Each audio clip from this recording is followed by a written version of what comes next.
you know, might go off, or I don't know, what kind of practical jokes do you play? Well, with my new chemistry set, thanks to Brie Larson, I do like to make stink bombs.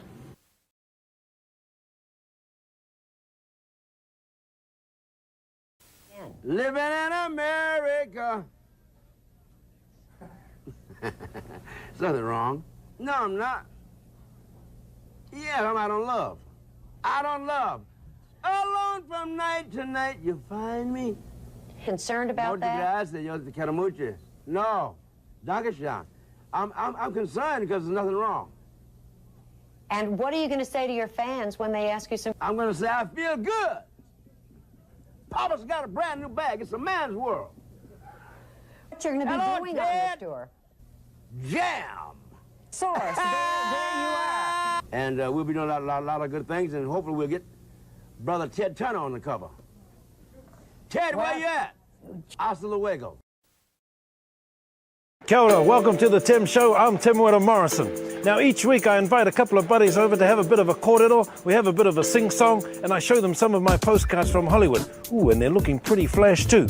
I visit the whānau in New Zealand and around the globe, and I even score some A-listers. Now, this week we've got a Tim Show special. Episode 3, Involvement of the Kiwis. I'm talking Star Wars. We find out how they make us clones. And I catch up with Rena Owen and talk to the producer, Rick McCullum, and talk to the big guy, George Lucas. So, lightsabers on!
Welcome to the Bombadcast. Bombad fam. Day Wanawanga. Hey, we're here. Day Wanawanga. No bullshit. We're ready to talk about this fucking movie. I'm so It's been a long time coming. Oh, Everyone has been knocking on my door saying, "What did you think? What did you think about the Slugs? What did you think? What did you want to see? Did you like the Slug? I love did you like the, the little, when they were, with each other and stuff? Did you like cool. Did you like the, yeah. There's the hut orgy. Oh yeah. It was Bombad. My And favorite look, thing. we're starting off strong, but I want to see how far we've come just for the sake of it. I put a new poster up behind me. Look at the new poster. We started up over here. Wow, look at that. It's kind of cool to look at it down here and look at the legacy this show has built. And obviously, this is the only part of Star Wars that has been around since Jerry and I have both been working and doing stuff in terms of our own content. And I don't know. I'm thrilled to finally be able to talk about this movie. It's the one thing that I think both of us were championing going into it, endlessly, not even amongst our peers, because our peers have very similar mindsets, but amongst people that had doubts. And not the case. Certainly not the case. No. I'm thrilled with it. And to kick this whole thing off, obviously we're going to go on some circles here because we're just excited. But when I was sitting in that theater, I saw it twice, and we'll talk about our viewing experience in a second. I saw the first one with Eric, Kat, and our friend Wes, and we saw just the four of us. Oh, and Wes brought one of his coworkers, 5 of us. We saw it. It was amazing. Left the theater, and all I kept thinking was, God, 21 years ago on this day, I was seeing Revenge of the Sith in theaters, leaving 3rd grade, and I kicked off my summer with this movie. And then the next night, that Friday night, I saw it with my mom, my stepdad, my cousin Troy, his wife, his son Aiden, who's now 9. There's kind of a cool duality there, right? Right. And I saw it with my coworker Sean, a high school friend of mine, Bryce, Larissa, my girlfriend, came with me, and then my uncle on the other side of the family. It was about 13 people. And when we left the theater, my mom looked at me and goes, "I really wish you were 9 years old again, because you would have been obsessed with this movie." Like I was Revenge of the Sith. Yeah. But this is so much more catered to this next generation. And mark our words, when Bombad has our 25th anniversary, what year would that be? What would be 2019 plus 25? Let's see. Would that be good Lord. 2044 or something? 2044. Let me see. Hold on. Let me do the math. I can't do this math as quickly. I'll be there. I'll be here. Yeah. Let's see. Yeah, 2044. Here we are, 2024.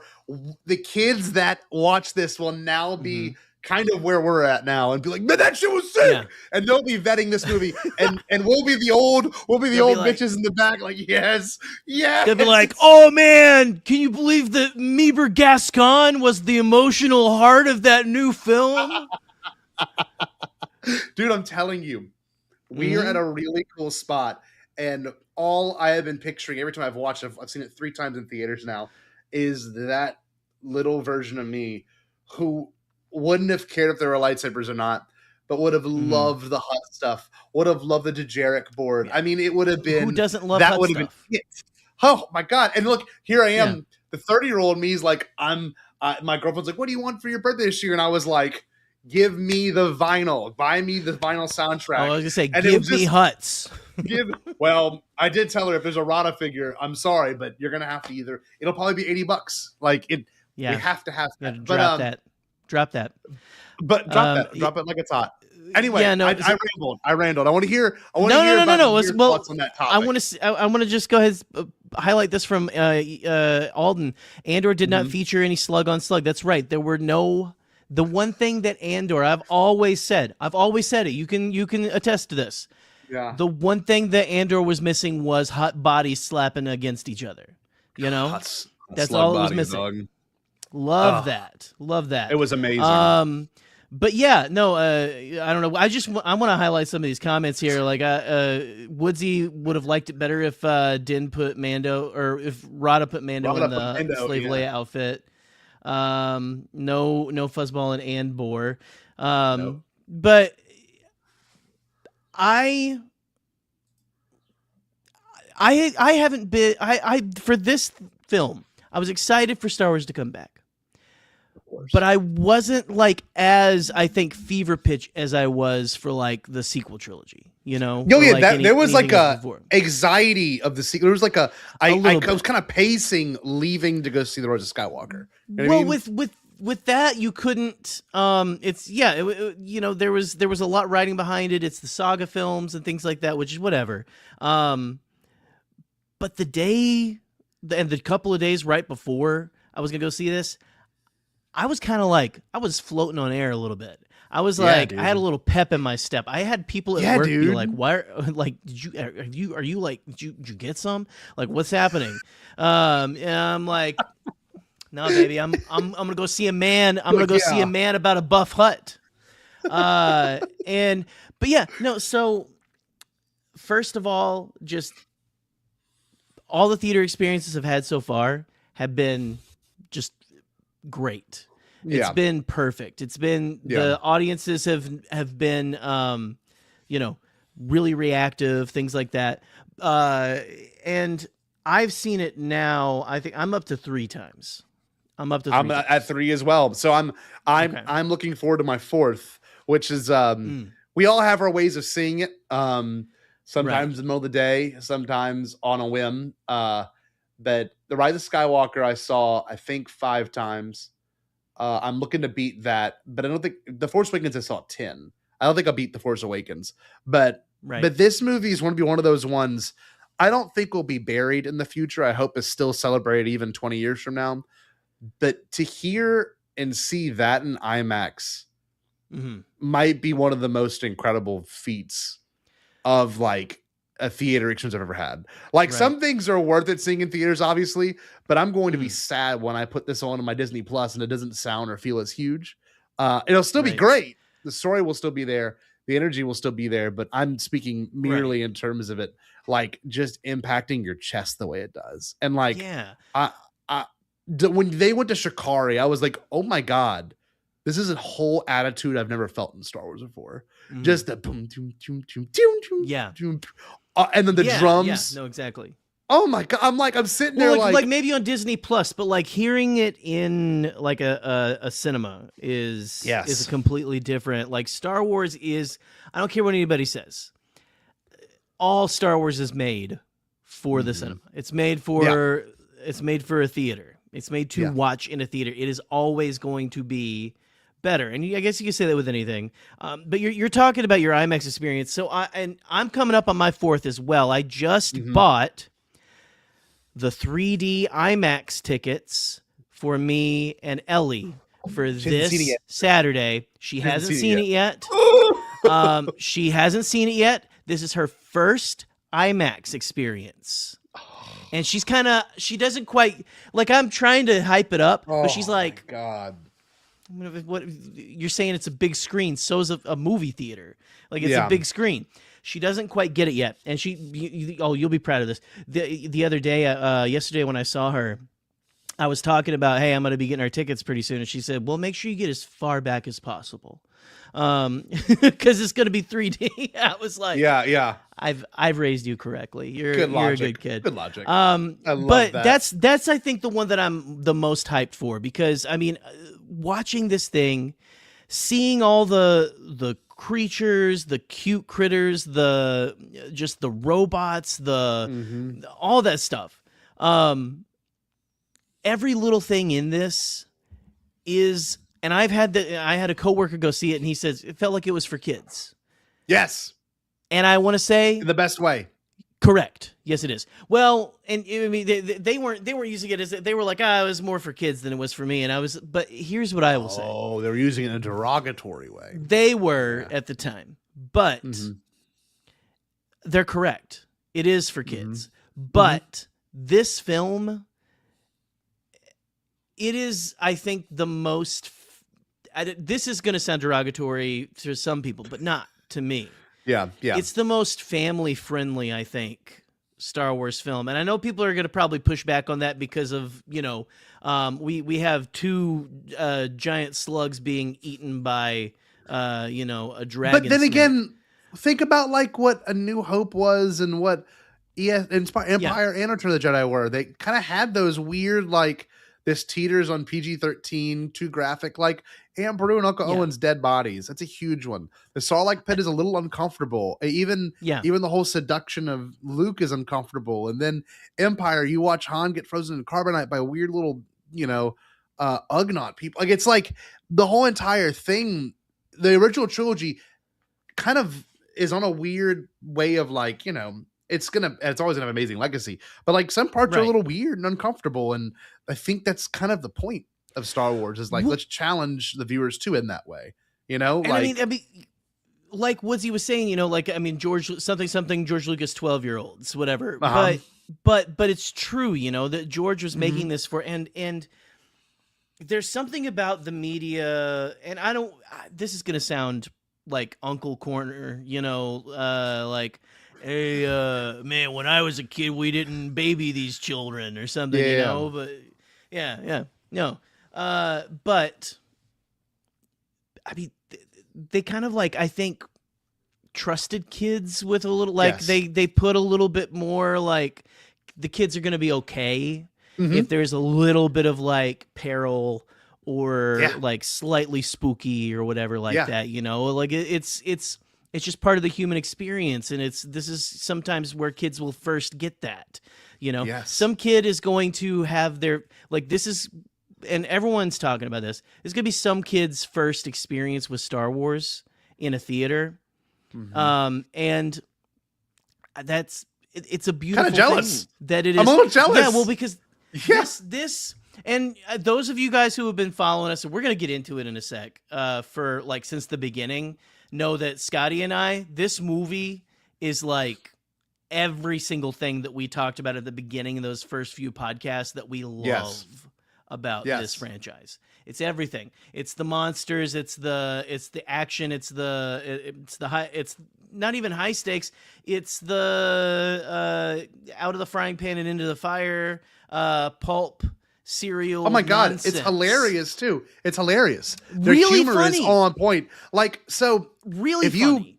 I wonder if I could pull them up. If you go back to the first episodes of Bombadcast, we were doing our best 7 years ago to kind of look at and break down. We were just a podcast. We were breaking down the things we liked in Star Wars very early on, and one of our first discussions were truly what makes Star Wars funny, or how Star Wars, like our fourth episode. I had to go record it at my stepmom, my dad's house, because my internet went out. It was like Right. in between living places, like, and we talked about like the weird and wacky Star Wars. We had this thing with what podcast was it? Where we did the March Madness, but for weirdos. And we did a full, who was it? Yeah, Star I remember. Wars I remember. Sessions? I don't remember who it was. Our friend Andrew, who used to play the board games and stuff. I think. No, I thought it was with a different crew. I'm pretty sure it was, I don't know if it was with Andrew. We did one where we did a March Madness of Weirdos, and a Monomon was like our favorite pick of the whole thing. So like this is remember that episode that we did on all the background weirdos at Jabba's Yes. Palace? We did into guys. on, I gotta look There's this up. gold back then. There's gold back Gold. then. We got we did, and there's listen. You have to look up the stuff because we weren't doing video at the time. But we went back and looked up like what was it? The nightmare fuel at Jabba's Palace. yes. And there's a lot in there, and you found that out in this movie. Oh God, and it was But all yeah, there. it was a good time. But It was like this, perfect. this had all the.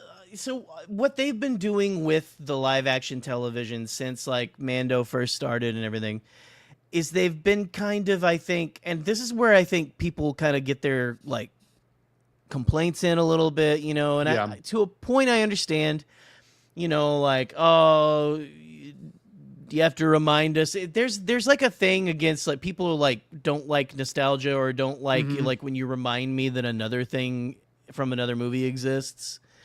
And they kind of like poo-poo it. I've always liked the thought of this being a cohesive universe. And It's amazing. to me, and we've talked about it, the Mando and all this stuff is the glue that holds it together because it makes everything feel like it counts. It feels Whereas legit. some people can be like, you know, I didn't watch the Clone Wars or Rebels because it's a cartoon. You know, whereas this is like Mando or Resistance, Mando, Ahsoka, all that stuff is like bringing up things from each one of those like every animated series and every like little like even characters in novels and things like that. Yes. You know, It was for me in this movie. Yeah. It was the droid Gatra. I didn't know it was a droid Gatra until I sat down in the theater and they said the droid Gatra, and I'm like, You oh my didn't think God, about that. Last Shot. Yeah. I thought of Last Shot immediately, and I was like, holy shit, they're like tying in the Right. droid Gatra. Then if we want to go down the rabbit hole of things that this movie refers to, you've got B2 super battle droids, you got a K2SO droid They're that all has been repurposed, cobbled They're- together too. Yes. They're like Oh, they're all God. pieces. It reminded me of, you know, like L3. Yes. It was very reminiscent of that, but at the same time, just like I don't know, because like you can like my imagination can go so far, right? Of course. Whenever I'm reading these books and stuff, you know, like and sometimes you kind of go back to picture, but like just the way that they like pictured them like cobbled together with like the capes and the ponchos The furs. and stuff because it's like these are droids that have their own criminal organization, you know, which is a cool concept, and they made Yes. them look, they were formidable, man. And then they I had love the those way they two talked. giant ones, the two giant. That's a whole that will we be gotta an wait. hour of tonight, We gotta because if you look at the thumbnail, just for those that are watching live, we've Mm-hmm. got a few things in the thumbnail that truly, I don't think I felt more like enthralled by a Star Wars when all these characters are on screen. Those two droids are talking about the tippet droids. You can see the Dejarik board at the bottom. You can see Gattori right there. You can see ROTTA. You can see the Anzellans. Gattori, my dude, by the way. Gattori's the best. Gattori's so good. I want to acknowledge some of these comments because some of these people have been saying some amazing stuff, and it really does get me excited. Yeah. So, no fuzzball and Andor, and I recorded illegally. I'm not going to play it on stream. We don't get canceled, but I did take a recording of fuzzball and the Mandalorian and Grogu. He is there in a cage, and they confirmed it. I think an Easter egg, StarWars.com article. So there's that. Next one, I would have liked it if been better. Raw put him in. Yeah, that one I agree. That would have been good. Woodsy movie was. And look, this is kind of going off our first 20 minutes of the show. It was purely Bombad. It's like in every which way. I'm surprised they didn't say it. Honestly, God, every swing they decided to take the weirdest swing that they possibly could. Yeah. Another one, Shikari, literally Space Chicago. Jerry and I were just in Chicago like 2 months ago, and the vibes are insanely accurate. When they flew over it, I was like, "Oh man, they got the orange lights and everything, like just like Chicago, man." What was that? And then the wooden train on the deck on top. Oh my god. Yeah, that was even amazing. The signage and the way the buildings looked, like it was all like it was dead on. Okay, here we are. Jerry, you see the Clone Wars movie. Would you have ever thought that this character would show back up, ROTTA the Hutt, as a protagonist? And a big one. Yeah, right. Who's probably going to show up a bunch more times. That's amazing.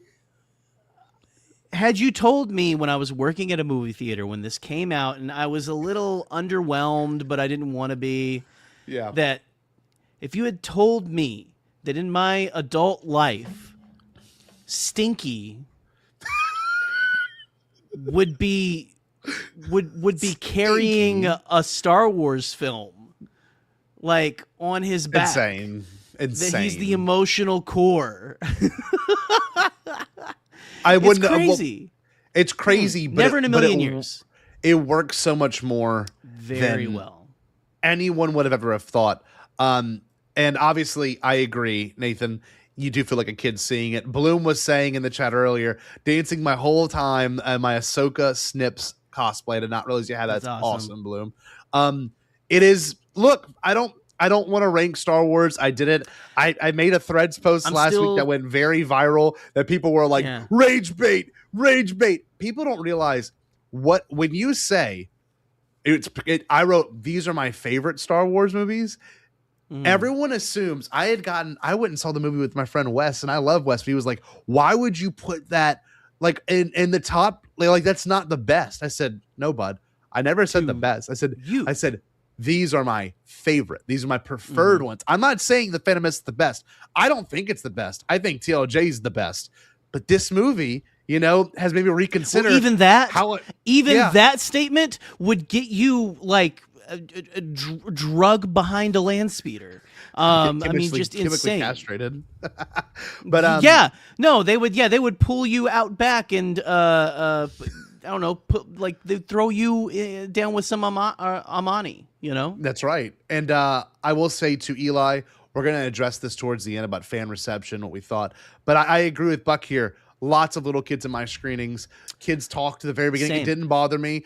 On opening night, it kind of bothers me. I didn't see it. I saw it at 2 p.m., but it was very respectful and quiet then. However, of course, I'm the adult in the room freaking out when they showed the Doug Chang cameo. They had Deborah Chow, Doug Chang, Lee Isaac Chung, Rick Famuyiwa, Dave Filoni.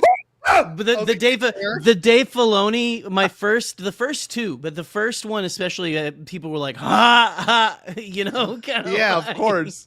The CEO of the companies in the movie. But I have to say, like I went to see it Friday night too. And I think that was my favorite one. That was a packed house. Thursday when I went to see it at like 8:30, not as many people, people got to work and stuff. Yeah. But Friday night on Memorial Day weekend, there was like there were entire families. In fact, there was a family in front of me with like 4 kids. And all the adults were buzzing, and they were buying the AT with him hanging off of it popcorn. Yes, bucket. yes. And they were like, "Hey, when this part," the dad was like, "When this part pops up, we're gonna hold this up and go, yeah, you know, and stuff."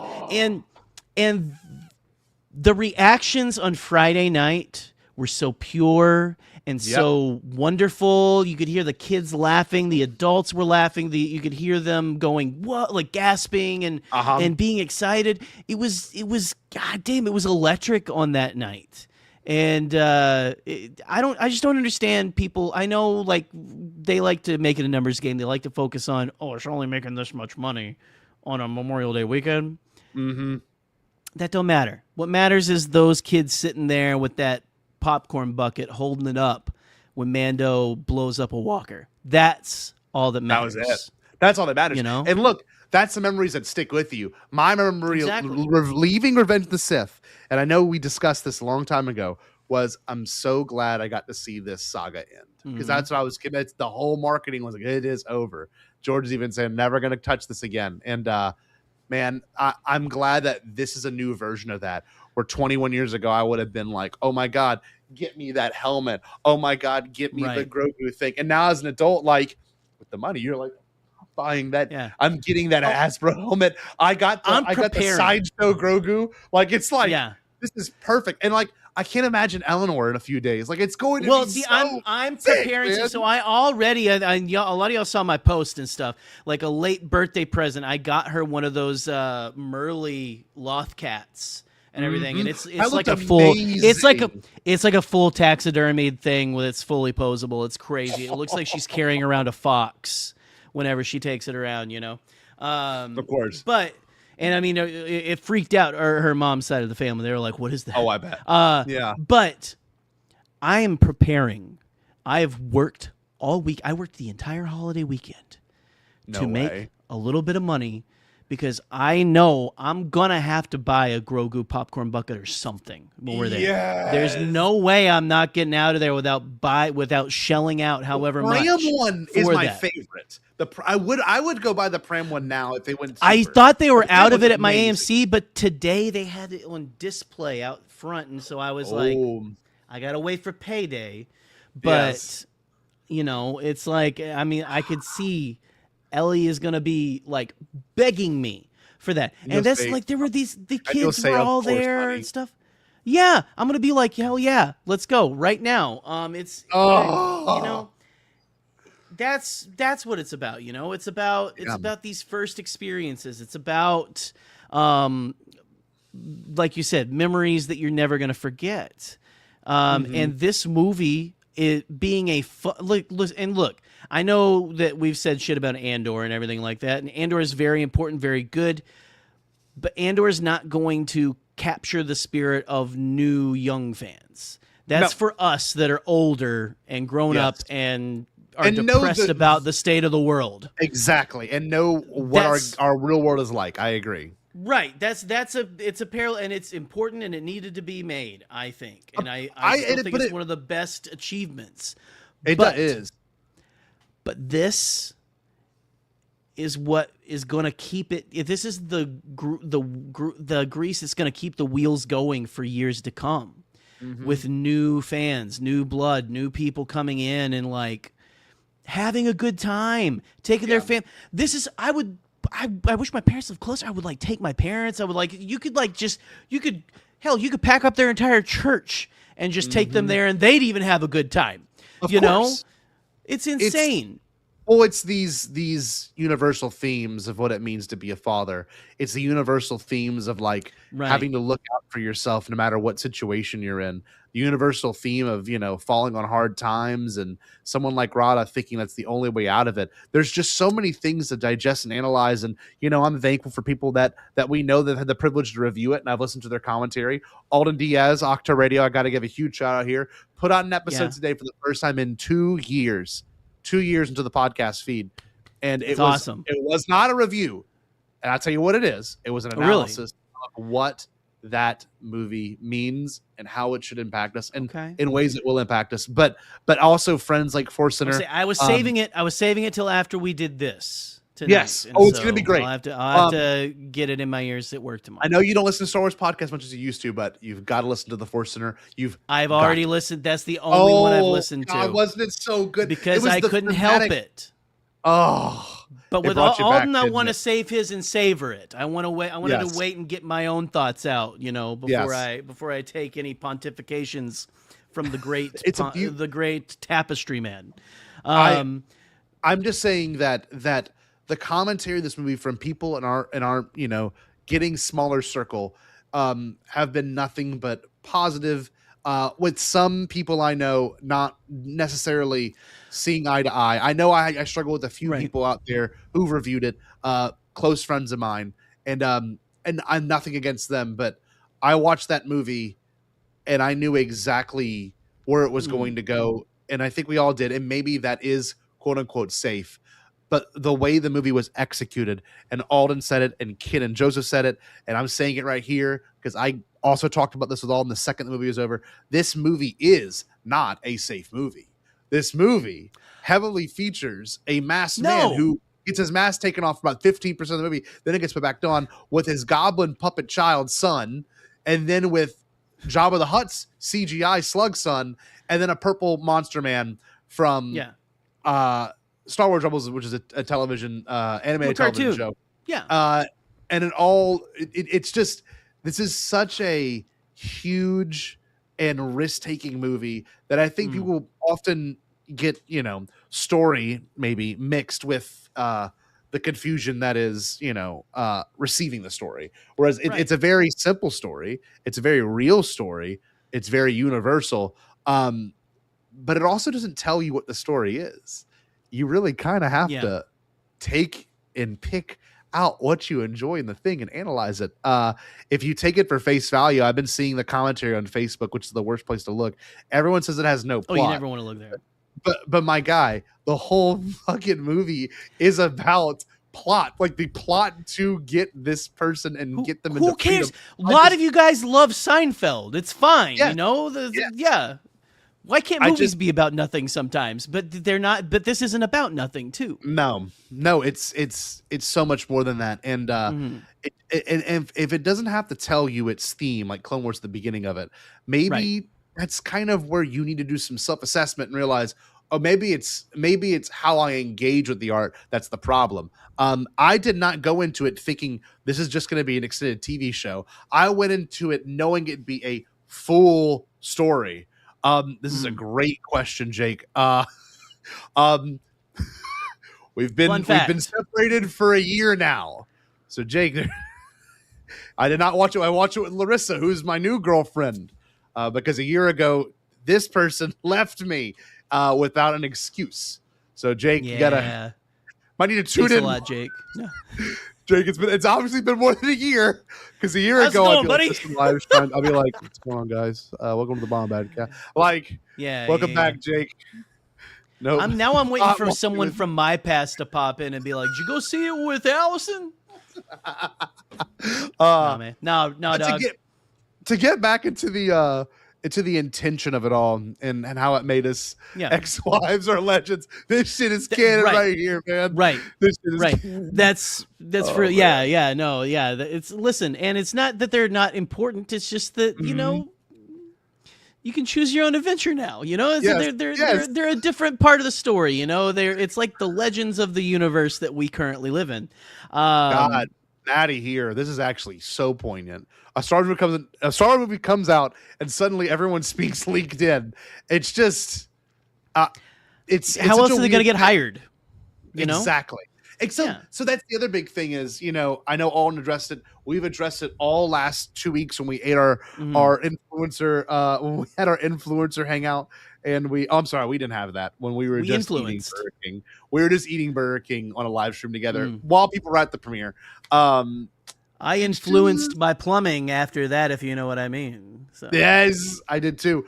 In more ways than one. But the reason why I was saying that is strictly comes out of the fact that when those people left the theater and I kept hearing the same trigger words for me about this movie, I was like, there's no way it's going to be this. So watching it, I kept being surprised by the audacity of a lot of it. And I don't know. We can obviously start picking apart the story. We've been talking so much about our response and our viewing experiences that the story itself is so dense. I mean, it's so dense. It's like you were saying, it's not safe. And this is the safe thing I saw get thrown around and stuff. This is Jim Henson on acid. That is what this is.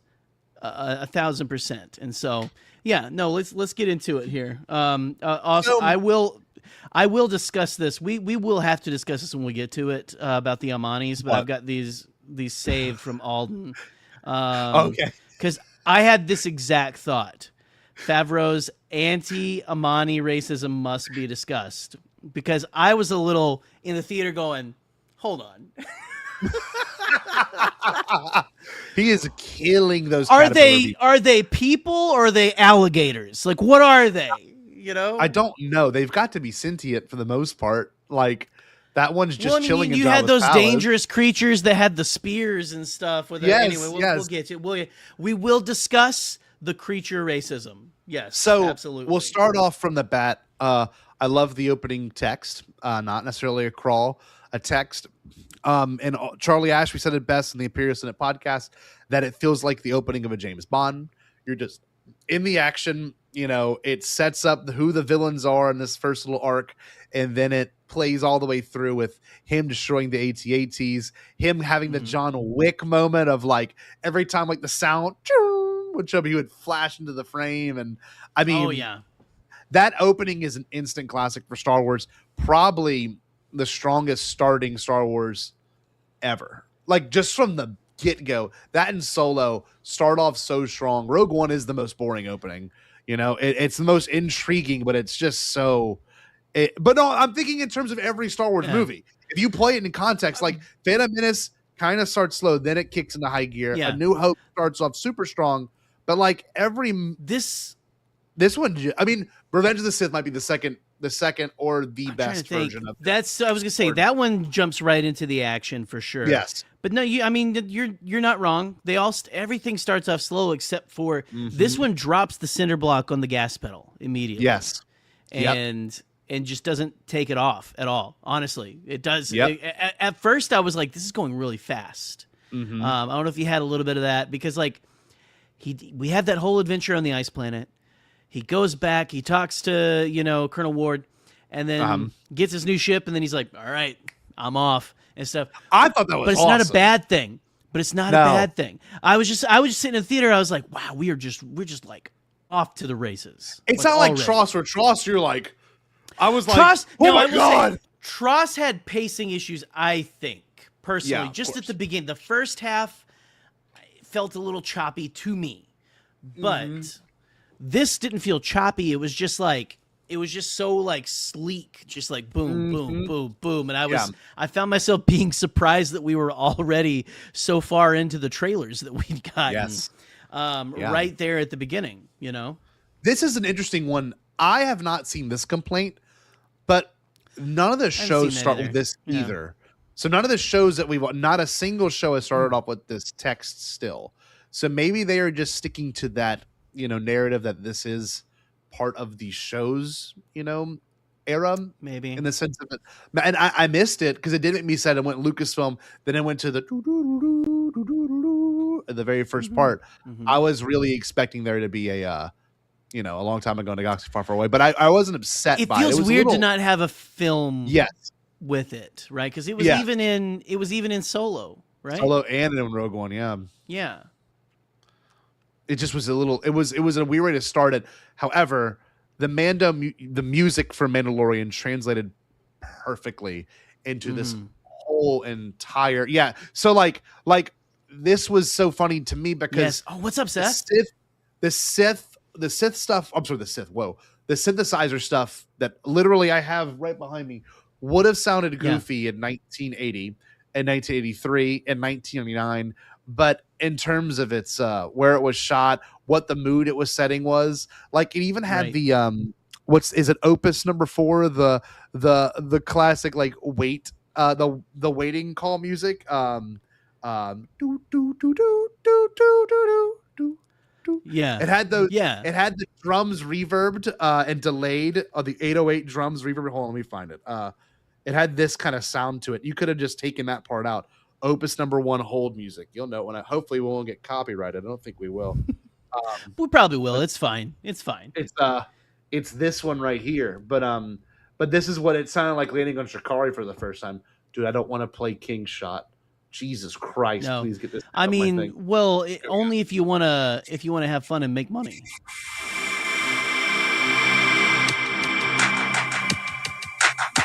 Yeah. The Okay. drum's gonna have like a reverbed out part just like this. What's going on, Conrathian? Ooh, Conrathian 2789. Anyway, well, this is the part you would know, Jerry. I mean, yeah. It felt like you're going to Shikari with that play, and I will say, like, so cool and refreshing, and different for Star Wars. Solo never did that. No other movies ever really utilize a synthesizer in that way. That's like a new thing with the shows, right? Like that has been like an advent for the show. That's been something that came with Star Wars live action television. And I mean, they did a little bit on the Clone Wars every now and then, but because do you remember being nervous about what the music was going to be like from The Mandalorian? Oh, of course. Do you remember do you remember back in the day when, because I've had all these preconceived notions for Star Wars that I've let go over the last 10 years or so. But I mean, I remember back in the day before the sequels were coming out where I was like, Star Wars will never have flashbacks. That's not how they tell stories. They don't do flashbacks. I had this list of things that Star Wars doesn't do. Yeah. And this kind of music was part of it. It was like, no, it's classical feeling only. Yeah. We're not going to venture out into anything. And here with The Mandalorian, slowly but surely, it has peeled back those expectations of mine from the jump with the first season, right? Yeah. I mean, the whole prison ship episode was very... the best. Like, it had a ton of beats in it. And we find wait. ourselves here just after all that. And this is, I think, Ludwig's best Star Wars score. Oh, it's amazing. It's perfect. Anything he's ever done for Star Wars.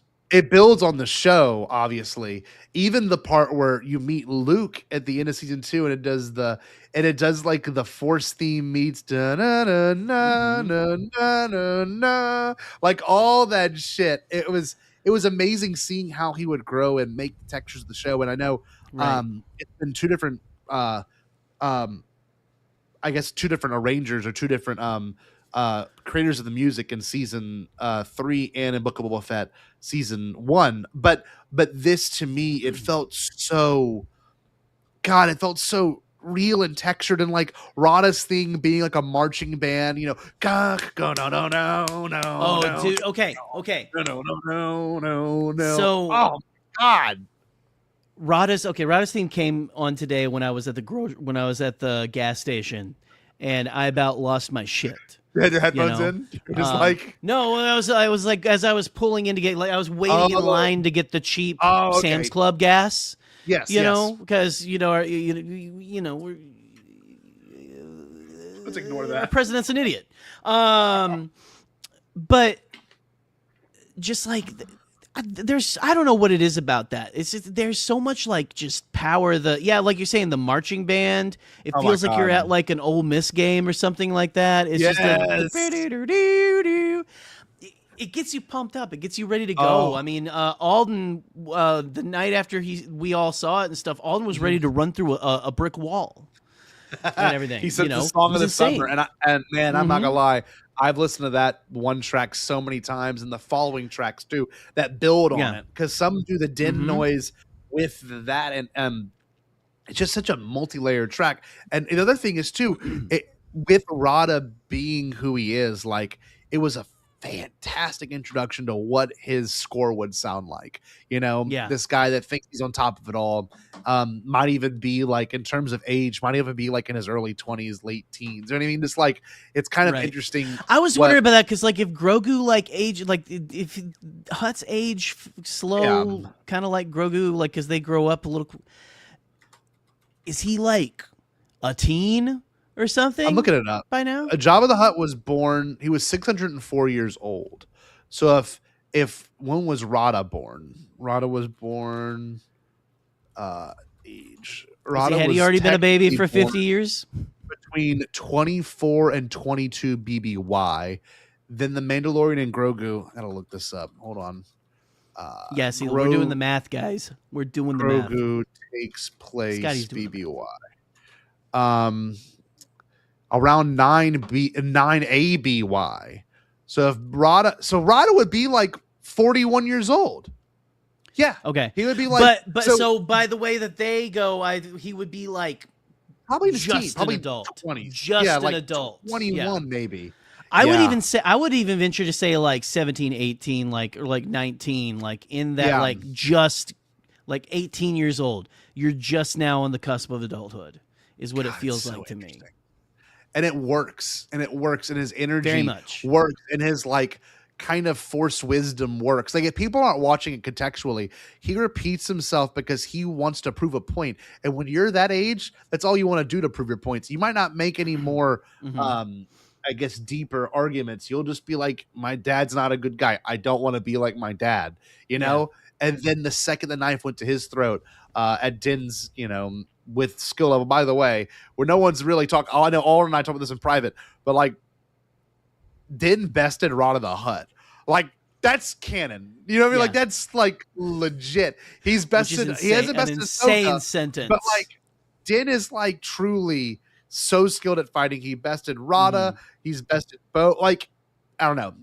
That's a whole different discussion. He should be in Jared's fighting game, number one. But that's all only combat. That's all I can think about too. With that, like, honestly, with the Imbo fight at the end tonight, today when I watched, I was thinking about that Star Wars fighting game because it feels like. It feels like a Mortal Kombat stage. It really does. It really does. And like the fact that there's shit going on in the background, them wrestling, you know, ROTTA. I mean, the twins. I wish we had the twins' individual name. We never get their individual names. We don't know their names. Yeah, now they're snake food. Man. But that's one thing I want to tie into now. Just for the sake of discussing it, watching the twins' scenes. And I took a screenshot on my phone. I'll show it on camera right now.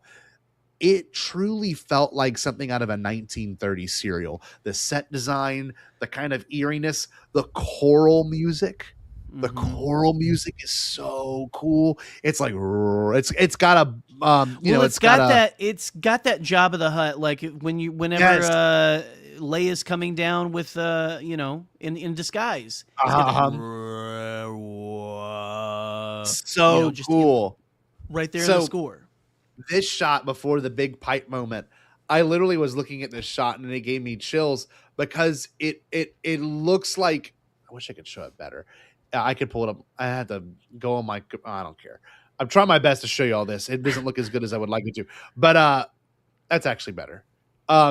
This scene of the Anzellans and Grogu like climbing the vines felt like something right out of a serial. Like the set design of it, the way Nahada's like a big mushroom almost. I'm so exactly, big pipe, huh? I was so thrilled seeing that because it felt like, oh my God, you could cut this movie up into serialized storytelling, or you could do it because that's one thing Favreau kind of broke the mold on with this. It does not have a 3-act structure. I mean, I'm sure it does, but conventionally speaking, there's no like big moments of like, okay, we are in the 3rd act. You know what I mean? Besides Din maybe waking up, that's like the beginning of the 3rd act. Slowly transitions into them, or like you're eased into, or you don't realize, and you're like already in like the next act. Yes, you know, like it's all over the place in a good way, I think. In a good way, but in a way that may have challenged viewers as well, in a very, I would say, somewhat smart way. But that whole Nahada is like maybe the reason why I'm returning to the theater for it the most. I love the introduction of all the huts and like them having like a weird sleeping arrangement thing, and like it almost feels like, okay, how much of Sunny have you watched? Have you watched a lot of Sunny or no? I've watched like half of the first season. Okay. So that won't get into that much detail, but there's these people, and someone in the chat will know, the McPoyles, which are played, which Guillermo del Toro is a McPoyle in one of the episodes. Yes, not even kidding. Really, it's his favorite comedy of all time. So it's kind of weird that there's some channeling there, but like the McPoyles, like they drink warm milk and they're sweaty and they have unibrows and they're like really creepy, and they're always like lounging, and they're like, they're all incestual. They like joke about having sex together, and like I'm looking at them like, oh my god, they made me feel that same level of like, uncomfortable. There's a deaf character, and all she does is this the entire time on the show, and like one of the guys bangs her, and it's like you're looking at this, and I'm watching this, I'm going, oh my god, they like managed to like make me feel uncomfortable with like a creature's living arrangement. Like, so the huts are hedonistic, right? They're like that. Yes. They're Caligula is what they are. They are just like all about what feels good. They eat whatever they want to, because not necessarily because they even taste good, because they just like, that's how they like lord themselves over, everything, they just want to control. But I have always, since the twins first came in and they were like curled around each other on that, I have felt, and they're like wiping sweat off of themselves with that poor fuzzy little animal. Yes, he's screaming the whole time. I've felt icky about them the entire time. It just, that is what you're supposed to, like you said, it's the incestual family, but it's like a little more like, it's a little more Roman emperor type ickiness to me. It's like, I am in charge of, this is my domain. I can do, nothing is wrong in my sight. Whatever I feel like I can do, I can do. God, sleep curled up with my adult sister. Yeah, it's great. The dialogue even there, and like when they woke up from sleeping and they're in like a 69 position, I was like, I'm like, this is just, it's so weird, but like it's supposed to be weird, and they wake up like kind of like, Cynthia Monty, It was a long night of drinking warm milk. I wish I could explain to you, but you gotta watch that shit.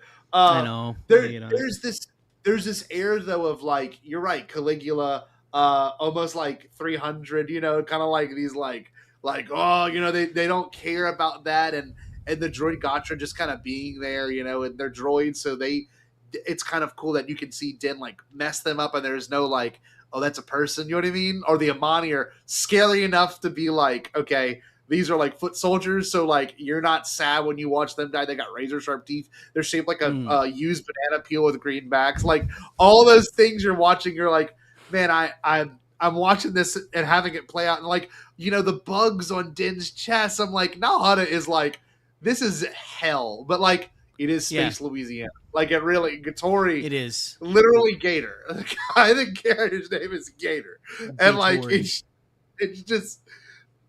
I felt like I was at a fishing camp. I felt like I was at on my. You haven't gone to the river, but next time you're never going to go to the river. You'll see some river rats and like true river people. Like it's like that. They're just like in Arkansas, we once wandered into a area that was way down a dirt road, kind of by a creek, and it felt uncomfortable. It was like we just drove down because we were like just driving around, and we ran into some gay Tories that probably were all cooking meth. Like their houses were all made of plywood.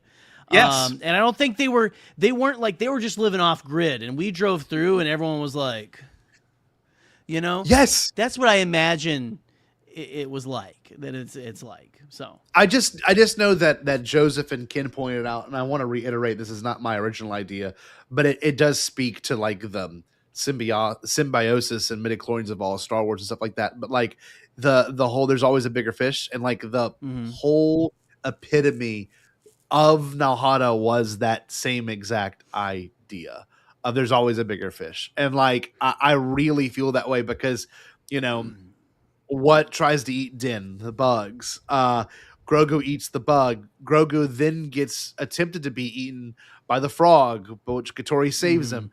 Then Katori protects Grogu from Imbo's dog, Kaibo. And then you see Grogu eat the fish that Katori caught, and then the snake eats the huts, and then it's just like there's so many.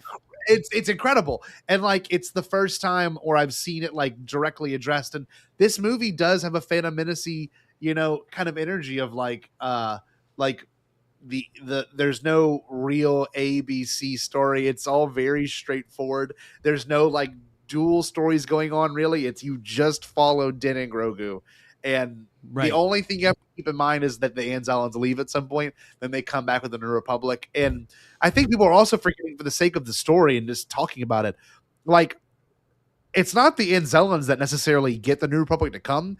It's that Commander Coin confesses that they were in cahoots with the Hutts the entire time. And like it was all a way to kill Din, take his Beskar armor, and kill ROTTA. Like I don't know. People are like, it's not very cohesive. I'm like, well, I think you're thinking the Anzellans are in charge of bringing the rebels there. They just happened to go alert the rebels that they're captured, but the rebels were already showing up probably to extract Din or stop the Hutts from colluding with the I guess the Shadow Empire. Like it's.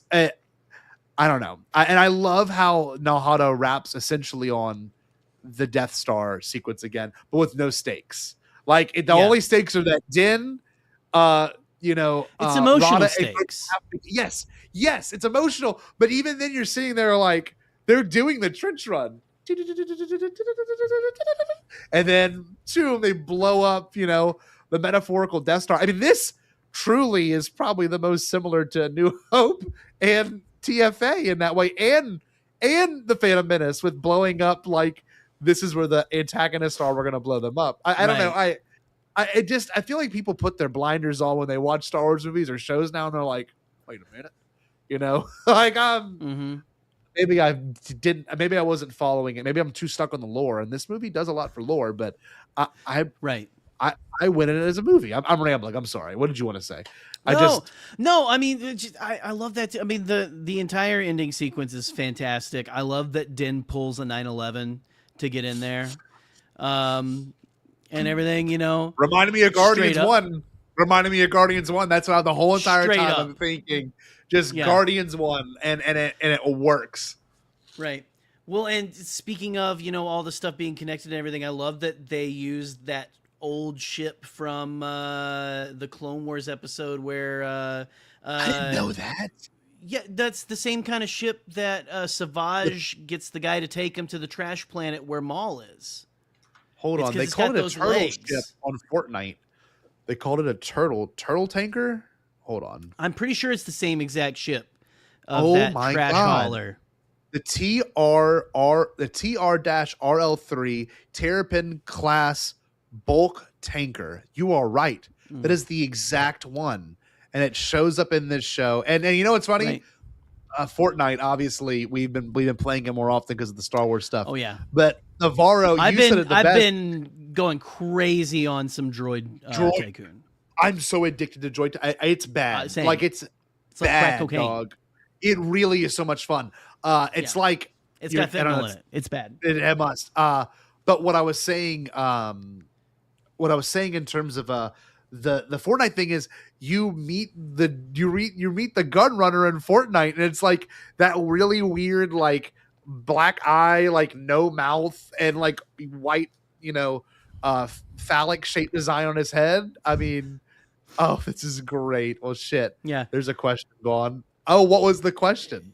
Yeah, well, I bet it was that ship was. I'm sorry, I know shit. I'm the canon junkie for a reason. Okay, that's true. I'm rusty, but I recognize things. Oh, look at all of us being on crack. Droid Tycoon Hive. We're awake. I'm level 11, and I'm going to be level 12 when I go log back in. I don't know what level I'm in. I'm getting ready to do my 12th. Rebirth. Oh, okay, that's a refresh. Yeah, I'm on my 11th refresh. We're in the same exact area. Dude, I love that game. God, maybe we'll play it on Can the you go stream. visit your friends? We should play. Can you visit I guess you could. I don't know. We could play I don't together know. and visit each other's little bases. Look at Wouldn't that be this. We can great? set this up. It'd be amazing. Great.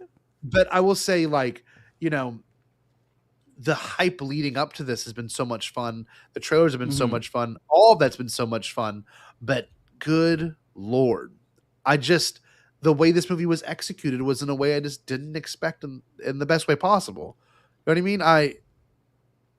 I'm truly addicted to seeing this in theaters. Like, my girlfriend turns 25. My dad turns 60 this weekend. And trust me, I'm DJing my dad's party. I'm looking forward to all those things. Oh, nice. But I'm looking forward to when there's a chance where she's like, oh, I got to work all day. I'm like, okay, I'm going to leave work a little bit early. I'm going to watch this movie again and just be able to bathe in it. And like, because I've been finding myself, I saw it twice and I was like, okay, that's enough. And I've been working every day since last Monday. And I find myself during the day listening to the score and stuff going, oh, man, I want to see this again, but I can't just like throw it on a Disney Plus. Like I want to see that part again. Or I want to see this little thing. I want to see that. Yes. And it's great, you know? But yeah, no, I don't know. So do you have, where is this falling in your, again, we don't rank Star Wars movies necessarily, but your letterboxed, where is it falling for you right now? Because I'm still thinking about it. You don't have to have a right answer, because I wanted to stew with it for a little bit before I put it in there. It'll be the one that I return to the most in terms of rewatches.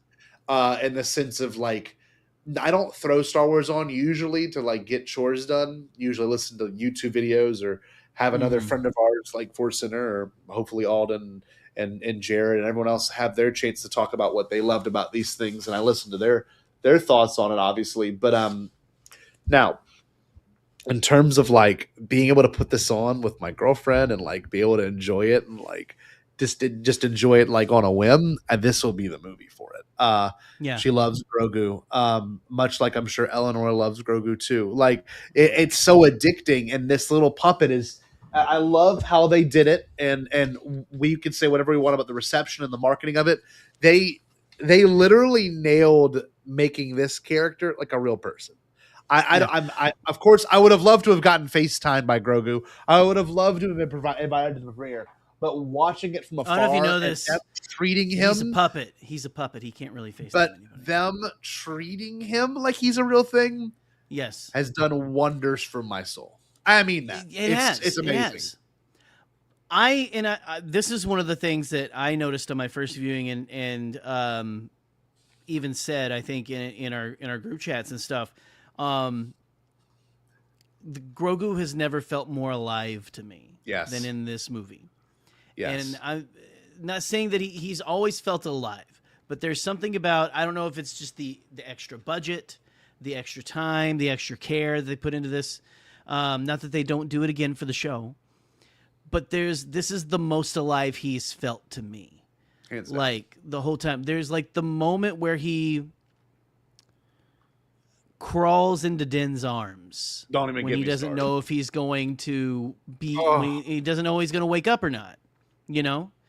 I just pictured Obi. I just pictured my dog. Yeah, you know what I mean. It's what I was thinking. It's like your pet, your child, your like significant other, just like the little innocent people and animals in your life. You know, you just like that pureness, that stillness. They captured it. You know, it was the in a way that was really special. Right after feeding him, and he's looking at the helmet, and it's like, how can you convey emotion so effectively? The music was somber there. The lights, like, not really flickering, but it's like glowing off his face a little bit. And he like does this like look down, look around, and he like looks back down, and I'm like, he shakes his head. Oh, yes, like, I am fully convinced that is a real thing. That's a real baby. The suspension of disbelief is truly there. At no point, because like you can watch the show a little bit, and like when they throw Grogu and catch him, it's like, I mean, it's very obvious. But that I mean, He I might had an extra bit of life to him. it was insane. It was within itself just a feat. Like it does what most movies are scared to do, and like make you feel that this is believable. In it through and through made me feel believable. And look, Jared, yeah, we'll bring this part up right here. Yeah, because the part fucked me up 3 times, especially Gattori talks with the time to say goodbye. I mean, you are going through it right now in your real life with Taylor passing away, and like how hard that was for you. I understand, and you know, we got the chance to really, you know, put Taylor on a pedestal last week or 2 weeks when we talked about her and what she meant to us as friends. But that right there, that hit me too, because it's almost. Same. It's not. It was hard not to. It was hard not to put that there. Yes, you know? yes. I got choked up in that part even on my first viewing. But like, I take pride in knowing that I champion this movie, and that's maybe how it shouldn't be.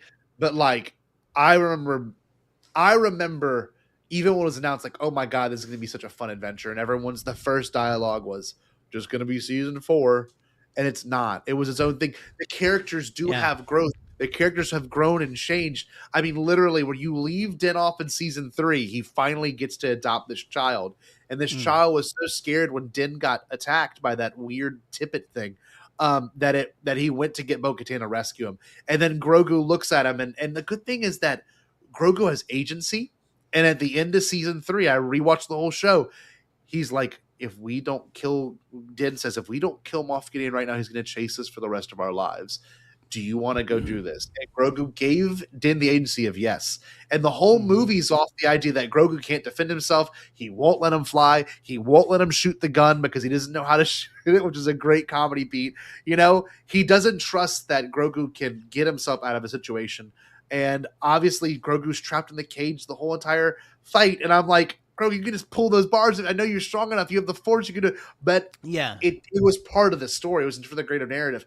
And the part that were like all climax to me was Grogu having to go on his own. And that was a 15-minute. I'm going to time it next time I watch it. 15-minute sequence of perfection. And the people that I know that didn't like it actually shocked me for saying they didn't like it. It truly shocked me. It could not be more George Lucas if it tried. You had a literal silent movie in the middle of this movie that was so audacious, and he befriends a gator. Like, it's like you well, like today I went, and it was not as many people there, but like there was a couple of older guys, or like I think like an older, like a father and son or something, I'm guessing, that were just down the road from me, and their reactions in this were great. You know, they were laughing, you know, all that kind of stuff. And I mean, it affects people. If you open your heart to it, yes, you know, I'm going to get a little evangelical here for a second. If you open your heart to it, you know, it can do amazing things to you. You can grasp, you know, a lot of really beautiful thoughts and feelings that you may not otherwise feel, or that you're afraid to feel, you know. But that entire sequence is, people were saying it's a 20-minute. It's not 20 minutes. I mean, I would watch it if it was 20 minutes. Oh, I would watch it if it was a whole movie. But yeah, it's very. That was very fairy tale. It felt very. It was a little Studio Ghibli. Yes, I feel. Yes, it had the whimsy of it. It's the part where that he gets his little cane. He's walking in the dark in the little tunnel, and then like the little bugs glow. I'm like, and I thought this is going to be one of those cool Star Wars moments where it's like, I'm like, ooh, this is weirdly sacred, and then it cuts to him like trying to hit him. I'm like, this is playing so well to like breaking my expectations in the best way. Look, and I agree with Boop right here. Turned to John after the movie and said, I genuinely have no idea what people are mad about. It is pure love and art. It is the perfect like combination of how art can make you feel in the most interesting ways. And it does. The bugs, it felt like fireflies. I love that. Grogu's world is hands on the best sequence. It on negative. I agree, Wesley. I'm the same thing. And the helmet box. Oh my god, the fun! I have never heard a theater like that in a long time. That's pure comedic genius there too. Just the fact that he tries so like 3 more times like after the initial one, so funny. Bonk, bonk, bonk, and then he goes, oh, whatever. Like, but he tries it so many times, so many times. And it's like beautiful. he's already knocked out, but it's like, God damn, man. Well, you gotta be careful. Your dad's hanging on by a thread, buddy. The comedy did feel whimsy, but it felt like an 80s whimsy. It didn't feel like it was whimsy. Like here's the other example that almost feels comedic when you watch it. No one else has discussed this either. This is the first Star Wars movie with a title credit sequence. You see, all the that is a crazy not George move. One of those things, one of those layers peeling away my expectations of what I thought it would never have. Yes. And whatever, man, it worked. It was cool. It was also very. This movie is so ridiculous in the best way, and I say that as like with love.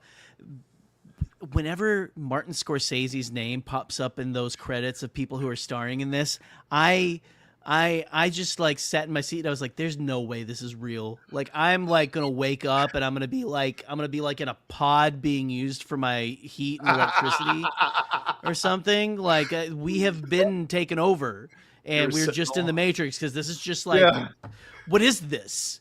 What is this? It's the whole, like, I was sitting next to my great uncle and he's like, what? I'm like, you'll see. It's going to make sense. Yeah, I'm like, Martin Scorsese. But it's like, it was Pedro, then it was Brendan Wayne and Lateef Crowder. And I was like, we've come full circle. Top billing. We've come full circle that they are now included because that is part of a collective character, you know? Yeah. They are 3 parts. It's Darth Vader all over again. It is literally Darth Vader all over again. Yes, it is. It's like, you know, except they knew they were getting dubbed over. Yes. I will say the other things that I was like, people are criticizing is like, it felt like no stakes because it was Din fighting CGI monsters. I'm like, yeah, man, I feel the same exact way about General Grievous. Excuse me. Some of them are stop motion, asshole. Well, you see what I'm saying? It's the sense of like, I feel no stakes because I'm like, well, I'm not gonna lie to you, General Grievous is not real. You don't like a guy in armor fighting monsters? I mean, come on, man. Maybe it's because I'm such a slut for 80s film and everything. That was my like, you know, I grew up in the 90s, but like I grew up with E.T., with Star Wars, with Back to the Future, with Ghostbusters, with all that kind of like weird 80s stuff. And it's my favorite era of filmmaking because of that. But just like the creativeness and the willingness to throw anything at the wall and try. Well, just try anything, you know, to be bonkers. And no one wants to do that anymore. Everyone wants it to make sense. And that's you can't have as much fun when you do that. No, you know, not at all. You got to suspend that disbelief and just go with it for what it is. Our buddy Alden said it beautifully in terms of his most recent episode of Octa Radio. It's like, where was I going with this? Sorry, my brain just went completely blank. It was, my mind's all over the place as well. It's this movie is supply with that kind of ecstasy and excitement to be able to talk about it that I got lost for words. What was it? It'll come back to me. All I can say is that when I watched this movie on repeated viewings, I fell more in love with how it was executed. Right. And the way in which it told the story was super unique and special. I mean, even the Jarek fight, like you got to see something play out that we have been promised. We have been promised since 49 years. Obviously, I wasn't around then, but like you literally see the dude lift up the other guy and throw him. It's like, I was like, this is insane. Like they're doing. Well, and I was like. I was like, they just put that in there so that like the regular person sitting there would be like, oh, isn't that like that chess game or something? That's like the chess game. I had to explain it to 2 people, but the realization was really cool. And I'm like, no, it's the scene where Chewie and 3PO and R2 are playing it, and like the Force Awakens fulfills in the rest of the game. And then when you watch this, Oh my god, it's so cool. The Joseph creatures and are Kim so were cool. talking about which came first, the board game think or Derek the matches. I think Dejeric means a battle to the death, and there maybe is some sort of you have to get this exact creature from this exact planet to have a Dejeric duel or something. But I believe it's the obviously canon wise, Dejeric has to exist before, but I do think it's some sort of like ancient, battleground kind of Colosseum fight. It's the exact same creatures and everything. It's like Geonosis, but a little bit better too. And like honestly, like I love Geonosis, and I love it for different reasons, but like the way it's executed is so cool. The fighting between everyone, I love that the creatures are fighting themselves too. Well, and the creatures being like so just bonkers, they are very 80s feeling creatures. No, honestly, it's more that like transitionary period because they came out in that was 1977. Would be like we first saw those. Aliens. So it's like that transitioning from like the hokiness of the 60s, but like still kind of keeping a little bit of that while going into the crazy gooey 80s monsters type things, that too, and it's the idea that the visual language had not been adapted or set up for Star Wars yet. So like those holograms don't really look that Star Warsy. Except for the big beast, I forget its name, the main one, dragon looking one. The big one that with looks, the vest. Yeah, that one looks very Star Warsy. Yeah. However, the rest just look kind of. Let me look up the Dejeric board pieces. So the one that he picks up and throws down, that's basically like a Ben Quadraneros, like Gundark type thing. Yes. That to me feels very Ewoks, like or like Caravan of Courage. It feels like that kind of monster to me. Then the other things like there's the one with the spear that just like there's a couple of them that just like they look like the scary faces that the characters in Beetlejuice make their faces look like a little bit. They have like that like just uncanniness, like just like cartooniness a little bit, but also there's no visible face. I don't know. I don't even know how to explain it. It's insane. It's all these creatures, so it won't let me click. I need to go to a better link. But there was one page I was looking at that like broke down each creature and what they were. Let's see. This is it right here. I'll share this page instead. But like it was so cool to see them come to life in the way they do. And I've never actually played the Dejeric game. There's a game you can buy where you can play it, but look at that. That one's crazy. See, that one's the one where, and it even had like it had something come out of its wrist, like a tentacle type thing, which was crazy. Well, because like, and then you think about these are the most dangerous creatures in the galaxy. Which is this is a mythological creature. Yes, look at this. The Hoojiks. This is one with the electric mouth. That was so cool. God, and like, here we go. Cantan Striders wield massive clubs. Look how cool this guy is. Yeah, he is very. He's got that Ewoks feel, right? Yeah. This one, the Chlor Slug. That's the one that had the little spike in its mouth. That was crazy. Right. That thing was that could be in the next season of Alien Earth. Legitimately. Mantelian Savrips. So cool. These are so like 70s sounding. They really are. No, here's the one. No. Which one? This one's the one with the weird little spear. Monox. Yeah, and the weird shaped head and everything like that. Yes. Oh my God. This is look at this Nagok right here. Nagok. That's the one that eats Din. That like eats his head. Oh my God. And ROTTA's fighting them. Okay, this one, I don't know if it makes it into Bulbous. The Mandalorian. It did not make it the Bulbous. The Scrimp. The Scrimp is a total... Name. Okay, that's awesome. The Scrimp is a total mystery. Man, that whole sequence is one of my favorites.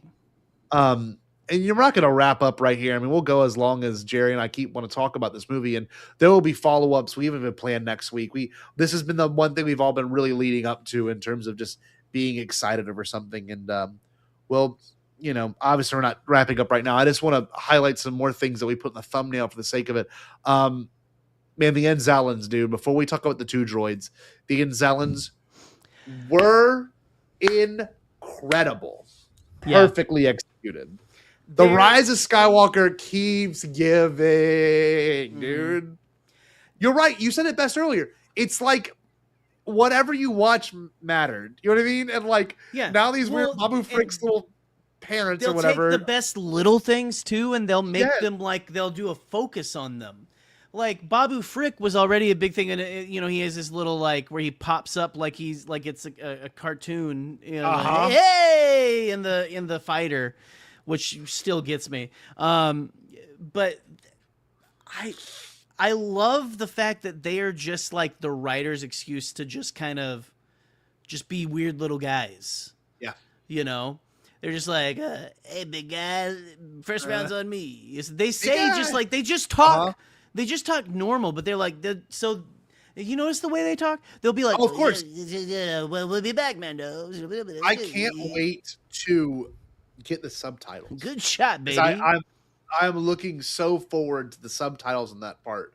You know, we gotta go save big guy. That's what he kept calling Mando. I keep picking like little things out and stuff like that. But they always say just like, it's like someone sitting in the audience talking about the plot. And that's what they feel like to an extent. It's so good. What was my favorite was Maddie Mourner was that? It got me. And he got me. Yeah. It is just like, and it's, I was so, were you terrified? I thought that thing was, I thought he was going to die. I didn't know that he was still alive. Yeah, me too. And just like, I was like, oh, this is just going to be sad. I don't want to, but I have to give a shout out to it. And Maddie Mourner has been bringing it up. I saw him bring it up on social media and in here, and it's, I think the breakaway, probably funniest line in the whole thing, and it's going to be endlessly quotable. Big pipe, huh? Big pipe, huh? Was so like good. I was not prepared for, because I know good shot baby's coming, you know, like a bad baby, you know, like okay, whatever, no squeezy, okay, cool. Big pipe, huh? Was just so mundane and so well placed. Is that it goes way back and it's quiet for a second. He's like, big pipe, huh? It echoes a little bit, then it cuts. Oh my god, man! It's just so fun to have playful Star Wars. That would have been the character, like the pit droids I gravitated to, or Jar Jar. It's got the Jar Jar thing. Don't care what it says. It is a pivotal play. They are a pivotal players, like Jar Jar Binks is, and it makes you want to go buy that damn Sideshow hot toy version because it'll look so good next to my Grogu. And like, I hate that I almost would have spent $200 on that shit.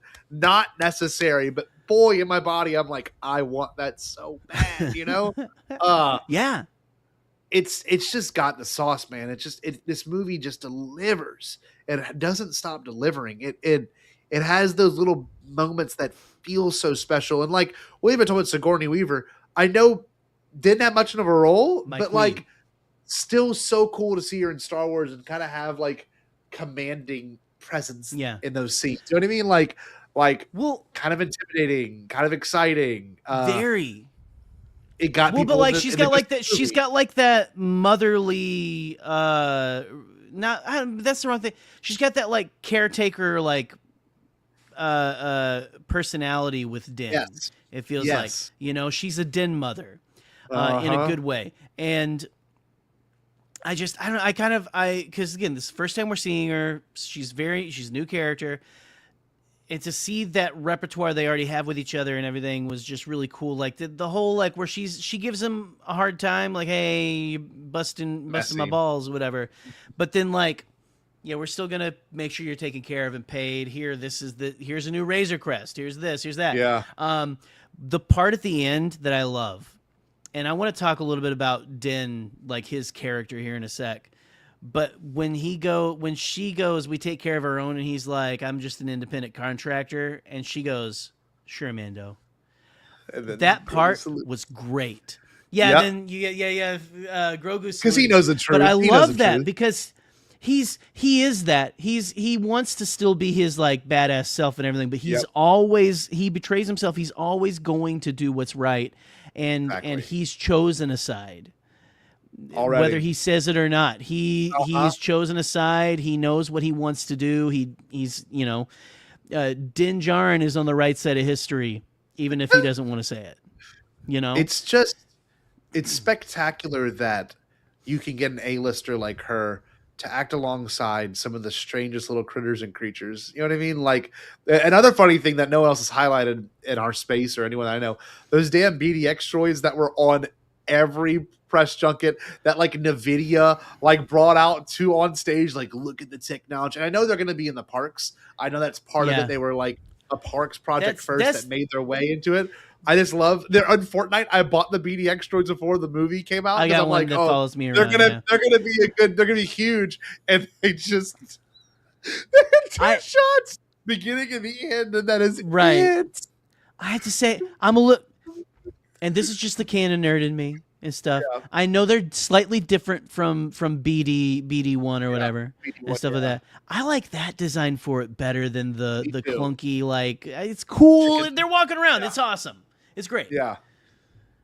I don't know. I miss BD1, man. This is a good point. BDX droids are the BB9E and the Zuvio. They really are. That's very true. They really are. And I'm okay with it. But man, it's such a cool thing to like even to notice the background stuff like that and be like, oh man, like there was a Twi'lek on the Adelphi Bay on the what's it called? I just saw that today, like when they're going to see the Razor Crest, the blue Twi'lek. Yeah, the B-wings.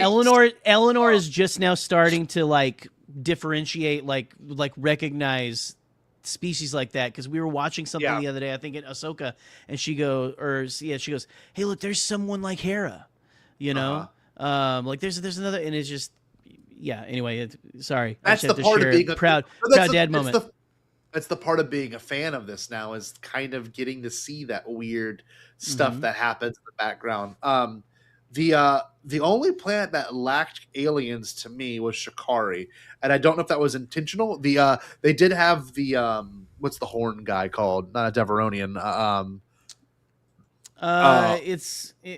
I forget the name of the species. It's one of the Jedi Council members is that same species. And Itachi. Yeah. So Itachi. I love the Mando breaking his horn as like a as a fuck. That was you. great. I love that shit. And all the way. Okay, I'll say it again. Fuzzball is canon in Star Wars. We know that from Skeleton Crew, but They're now it's been a theatrical appearance. Now it's been a theatrical. So, Captain Jafar Jackson, where we at, baby? We're gonna get you back. You're gonna be the first. You're gonna be the first Jedi that uses like the Force, but it's rainbows and it flies on your fingers. That's gonna be sick. We're gonna get Jafar. We're gonna make the what's it called? The petition to get Jafar Jackson as Captain EO. And there is a Captain EO cosplayer that I followed that went to the Michael Jackson movie, and he went on the Rise of the Resistance ride. And he's going, Hooter! Hooter! Hooter! Hold on, I gotta find it. Oh man, it's so good. Man, see, we gotta have Hooter in there. Hooter's next. Hashtag bring me Hooter. Let's see. Yes. Here I mean, well, it'd be.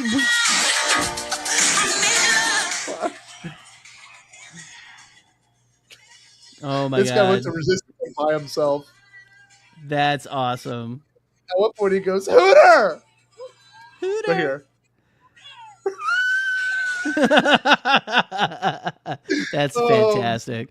Well, but like, I mean, so we've got the Itachi, but we also have I mean, that's where Hugo Durant is, who is God. Do we know the relation I think it's to Rio's uncle, Rio Durant? Is it his uncle? He's either Rio's the uncle or Hugo is Rio's uncle. But 12 little ones, smaller than him. Yeah. Smaller than him. Hey, fine, man. So good.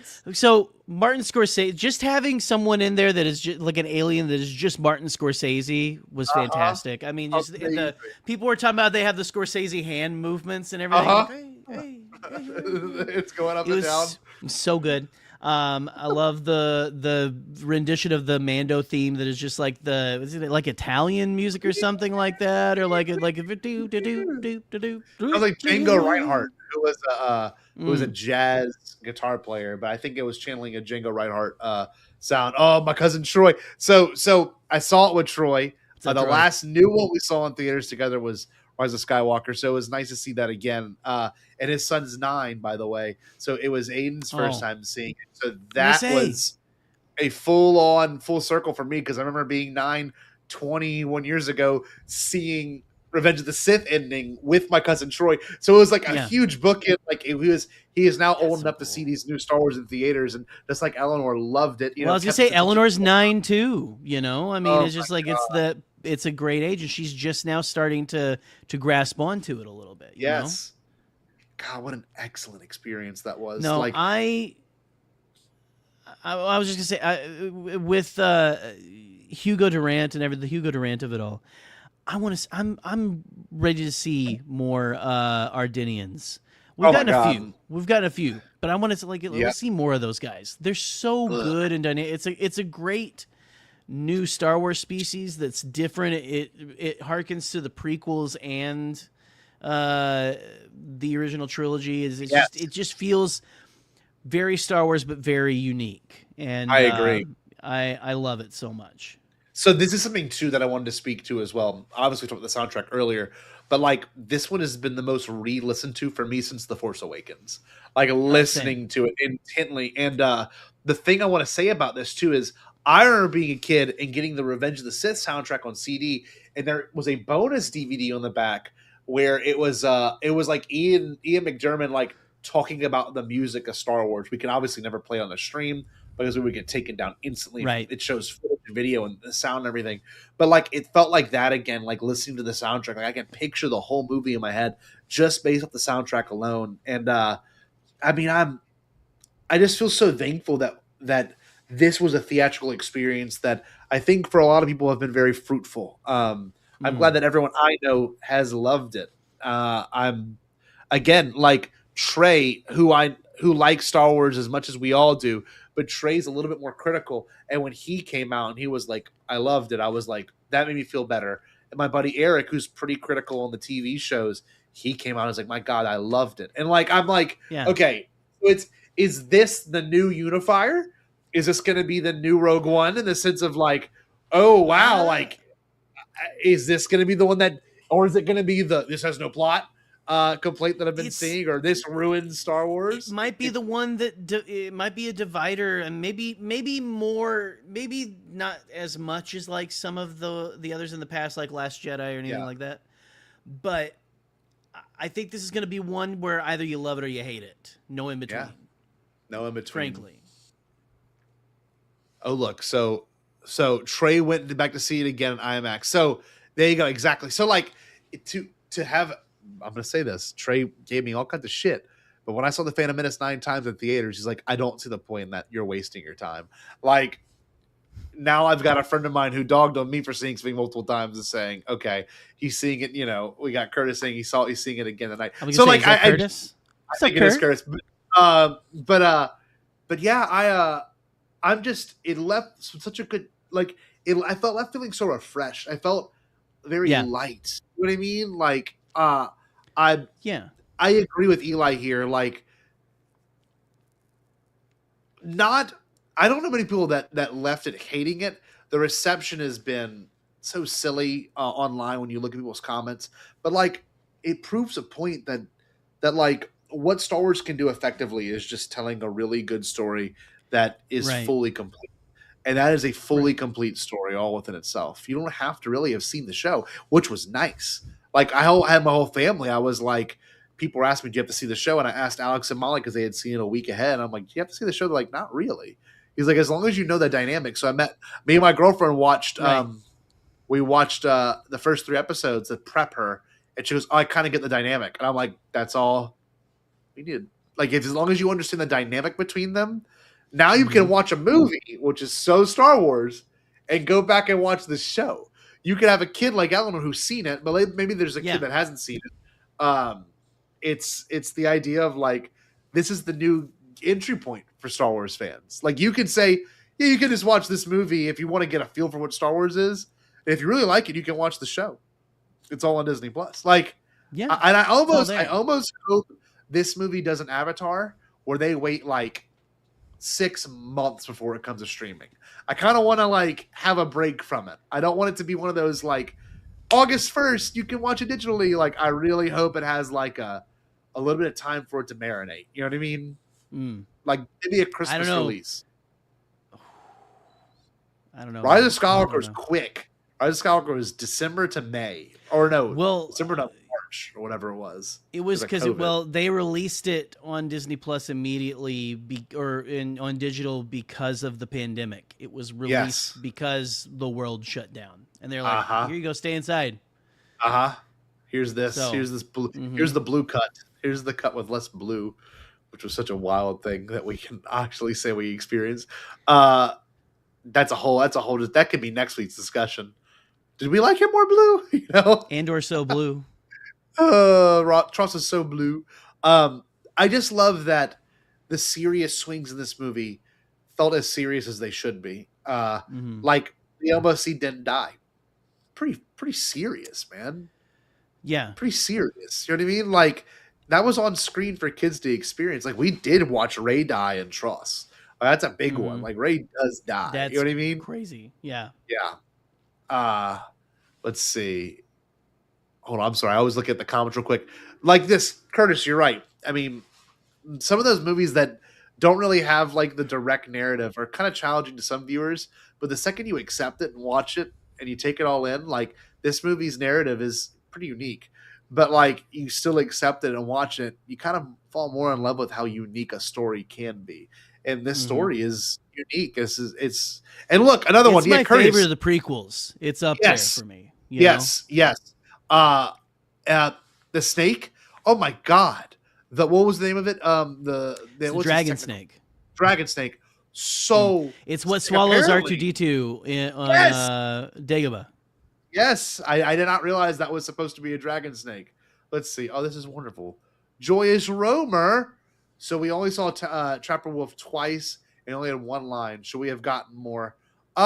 Trapper Wolf. That's Dave's character. I think so. No, I know. Okay. I thought you said what do you take confusing. Me for? That's true. CEO of Lucasfilm. He is the president right now. Yeah. So I don't know. He really doesn't get any but like one or two lines. I mean, if anything, I would have liked I forget what Paul's character's name is. Paul Sun-Hyung Lee. Carson Teva? Carson. I would have been okay with a little more Teva. You know? Dude. Yeah. A little more Carson. Put a little more Carson in there. I think I'm shocked Favreau doesn't have a line, by the way. Oh, one thing that not many people have discussed that I want to discuss with you, because Eric Cotterman brought it to my attention when I saw it Saturday. He goes, take a picture of this for me in the credits. I'm like, okay. So I took a picture of it. Producers wish to thank. Now, these were very interesting names. You ready? J.J. Abrams. I'm very curious to know why J.J. in particular. Oh, that guy don't get Star Wars at all. Guillermo del Toro, which we now know that they consulted Guillermo del Toro on the Hutt stuff. Filoni it's got and monsters. Favreau. It's going to have him. Oh, yeah. Okay. Rick Famuyiwa, which we know is the main producer for season 3. He's in there. He's one of the X-Wing pilots. Robert Rodriguez, which is another big producer of Book of Boba Fett. John Watch was a Skeleton Crew. The one that got me the most was Edgar Wright.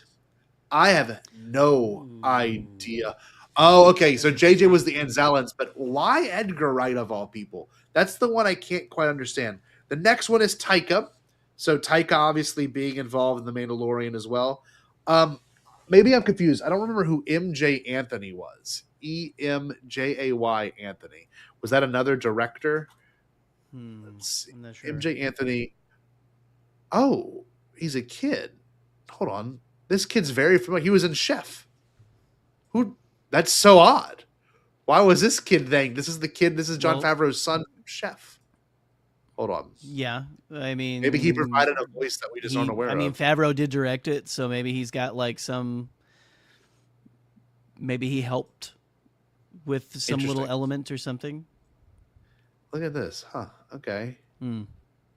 Interesting. Okay, that's one to be discussed. The other one I saw that I do not know is Helder Gumirez. Let me see. We're gonna do Helder a Portuguese performer and magician. That's the other one. I was like, why do they get special thanks? But okay, yes, Eli, I understand that, but why?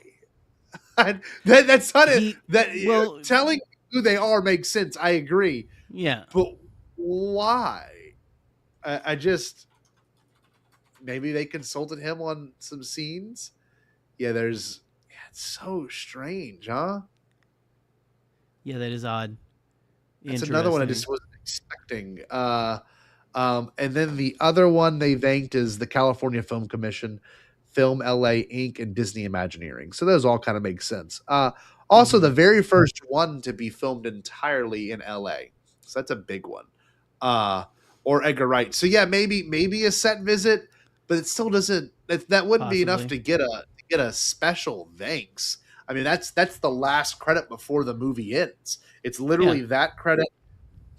Filmed in, and then the soundtrack, and then it's going to be the final bit of the production companies. And another one that was shocked, Gollum Productions, which is Favreau's production company, was not in the list of names, which I thought was very interesting. Really? Because Gollum Productions are the ones that made all the Mandalorian and Book of Boba Fett. If you watch them, they adapted the Edgar Wright Ant-Man script into Mando and Grogu.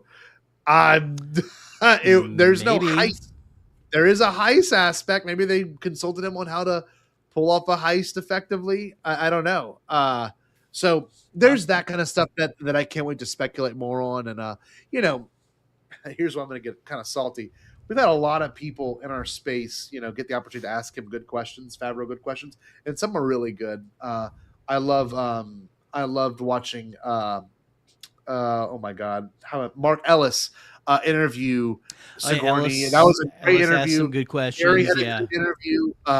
The best was Bresnikan's interview with Favreau. Well, Bresnikan's always been like he's been like on top of it since the beginning of the Disney era. Even I just wish people would have asked more weirder questions and things that are not as typical. Like if I had my opportunity, it'd be, why'd you think Edgar Wright was special? Like that has to be approval. I mean, that's not something you just could say. No mention of Bob Iger. I believe it all. Production, they did mention Lin-Manuel Brennan, who is obviously the new president of Lucasfilm. But even looking at those credits, I'm like, how interesting. Who was addressed and who wasn't, and how much of things have changed. Like, I don't think there even is a special thanks in a Rise or Rogue One or A New Hope, and I don't think there is. It's just, I don't know. I'm happy to see that this feels so home cooked too, if that makes sense. This doesn't feel like a meal you would get at a restaurant. Like this is something that someone would, cook in your house, you go to their house to eat. It's a Star Wars that has never felt that way before. For me personally. Favreau had us over for dinner. Yeah. Yes. And that's what it felt like. And it felt like I was at a collaborative, things that like, in the sense of like, we wrote the story together in a weird way. Like it feels like that. It doesn't feel as epic as a Skywalker saga thing, but that's where the divide comes in. Right. Okay, so that might be Golem Creations is okay. Yeah. But like this felt like a home cooked meal for a Star Wars movie, and I mean that wholeheartedly. And I loved it. I wouldn't want it any other way, Oh yeah. I love that. I love that every new movie has brought a new flavor. Every new show has brought a new flavor. But this one felt the most like gumbo, baby. Like, and I mean that. Not to bring up my dietary Uncle Ricky's things, gumbo. But it was that. Gumbo. It was like every bit of Star Wars that I like was in this, and it was filling, and it was warm, and it made me feel a certain way, and it never made me sad. It sobers you up in 5 minutes. Yeah, that's great. Right. You know the best. I know. Ricky makes the best gumbo. It is a home cooked meal. I mean, that's the best way to put it. It's just Mhm. it'll let your brain wander a little bit about how wacky things can get too. Yeah. And like it didn't rely so much on the comforting. show. Like we don't have to address the whole, the whole idea that oh my god, this is so embarrassing. Here I am sounding like one of the old podcasts I used to listen to. Here we are. We don't have to address the fact that old boy is dead. We are those guys now. We are. We've become them. We're the guys. We're the guys Oh, that the no! new kids are going to listen to and be like, I can do this so much better. Old guy's dead. Oh, you talking about Grief Karga? Karga. Yep. Sorry. Yeah. And that's so embarrassing. But yeah, we didn't have to address that. And apparently I was the one that broke it. And I'm not even kidding. I pointed it out that that the production, the camera B Carl Weathers shooter, Carl Weathers, the camera B shooter, or the person that shot like B-roll, whatever you would call it, put like on his post that like IG-11 wasn't a scene and they took him out. And there was a scene where Din rides some sort of beast on Alhada. That was taken out. Like, I love that those nuggets are going to show up and then it'll allow more fan questions and speculations as things go through. Like Taika that's probably why he got the credit. He probably recorded some lines for that thing and they never used it. So probably. And apparently we know for a fact that Anthony Daniels had his little lines that he finally found his way into the movie as well, not as 3PO, which is great. You don't have to have 3PO show up in a way that's awkward or unexpected or on behalf of Princess Leia. There's no contextual confusion. It's like Solo was the riskiest in terms of the lore stuff, but in terms of like execution, this might be the riskiest movie. It's so weird. It's so interesting. Who was Anthony, by the way? I don't think I've placed... It was like an announcer. It was like some announcer really? on Adelphi. Yeah. I haven't heard it either. That's very background for him. Uh-huh. And I don't know much more you want to talk about. I'm getting a little tired. I've enjoyed this very much. The only thing that I really kind of want to press on is just an observation. We've known this about Den for a long time. Yeah. But I love that he is the Indiana Jones of Star Wars. Yes. If that makes any sense. So Mandalorian the entire time has been like, it is a Western. Mm-hmm. It's a Western in Star Wars. That's what it is. It's a bounty hunter out after the outlaws, you know? But the way that Din operates, and other people have said this besides me, he's got like that, oh, hey, what's up, Aiden? He's got that, you know, he kicks insane amounts of ass. You can't beat him. But he does have the little clumsy moments still too and stuff like Indy.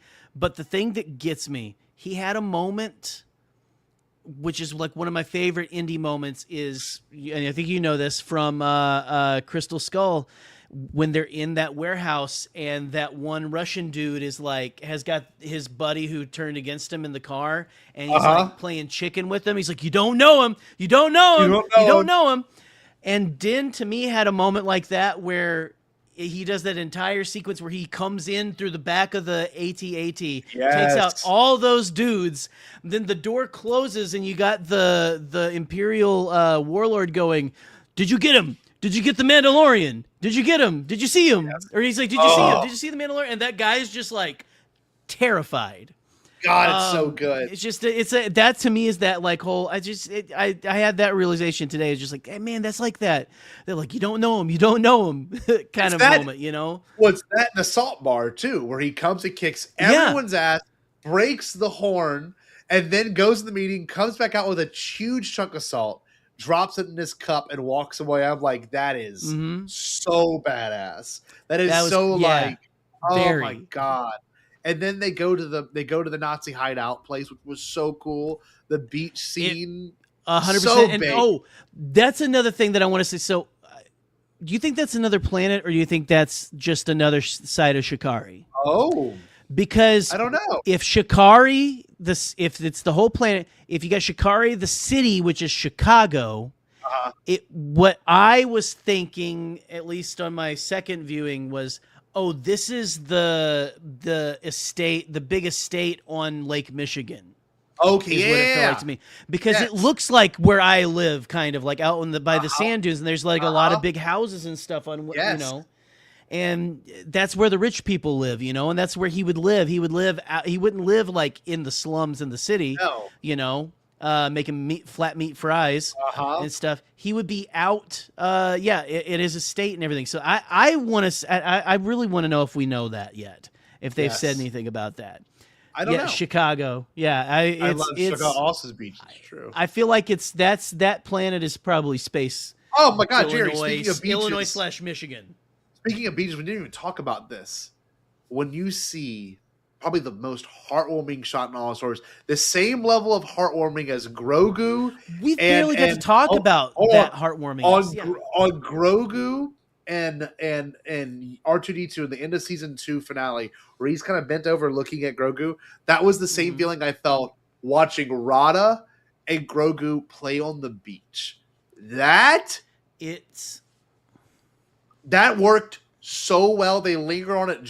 I would have liked longer. Yeah, I would have Oh my God! The way that Din, you show Din standing back watching, and as a parent, when you find like someone who's not really connected to your kid, but is like a cousin, like an older cousin, or it's like someone who like just takes an interest in, you know, in this kid, like, and is just like kind of like a big brother, big sister type of role and everything. When you see your kid interacting with people like that, it is that I've been in that moment I've been Din, watching my kid play with like a cousin, play with like, so, and it is this feeling of the future's going to be okay, you know. It's a moment of peace. It's a moment of, you know, this is what it's all about. This is the future's going to be okay.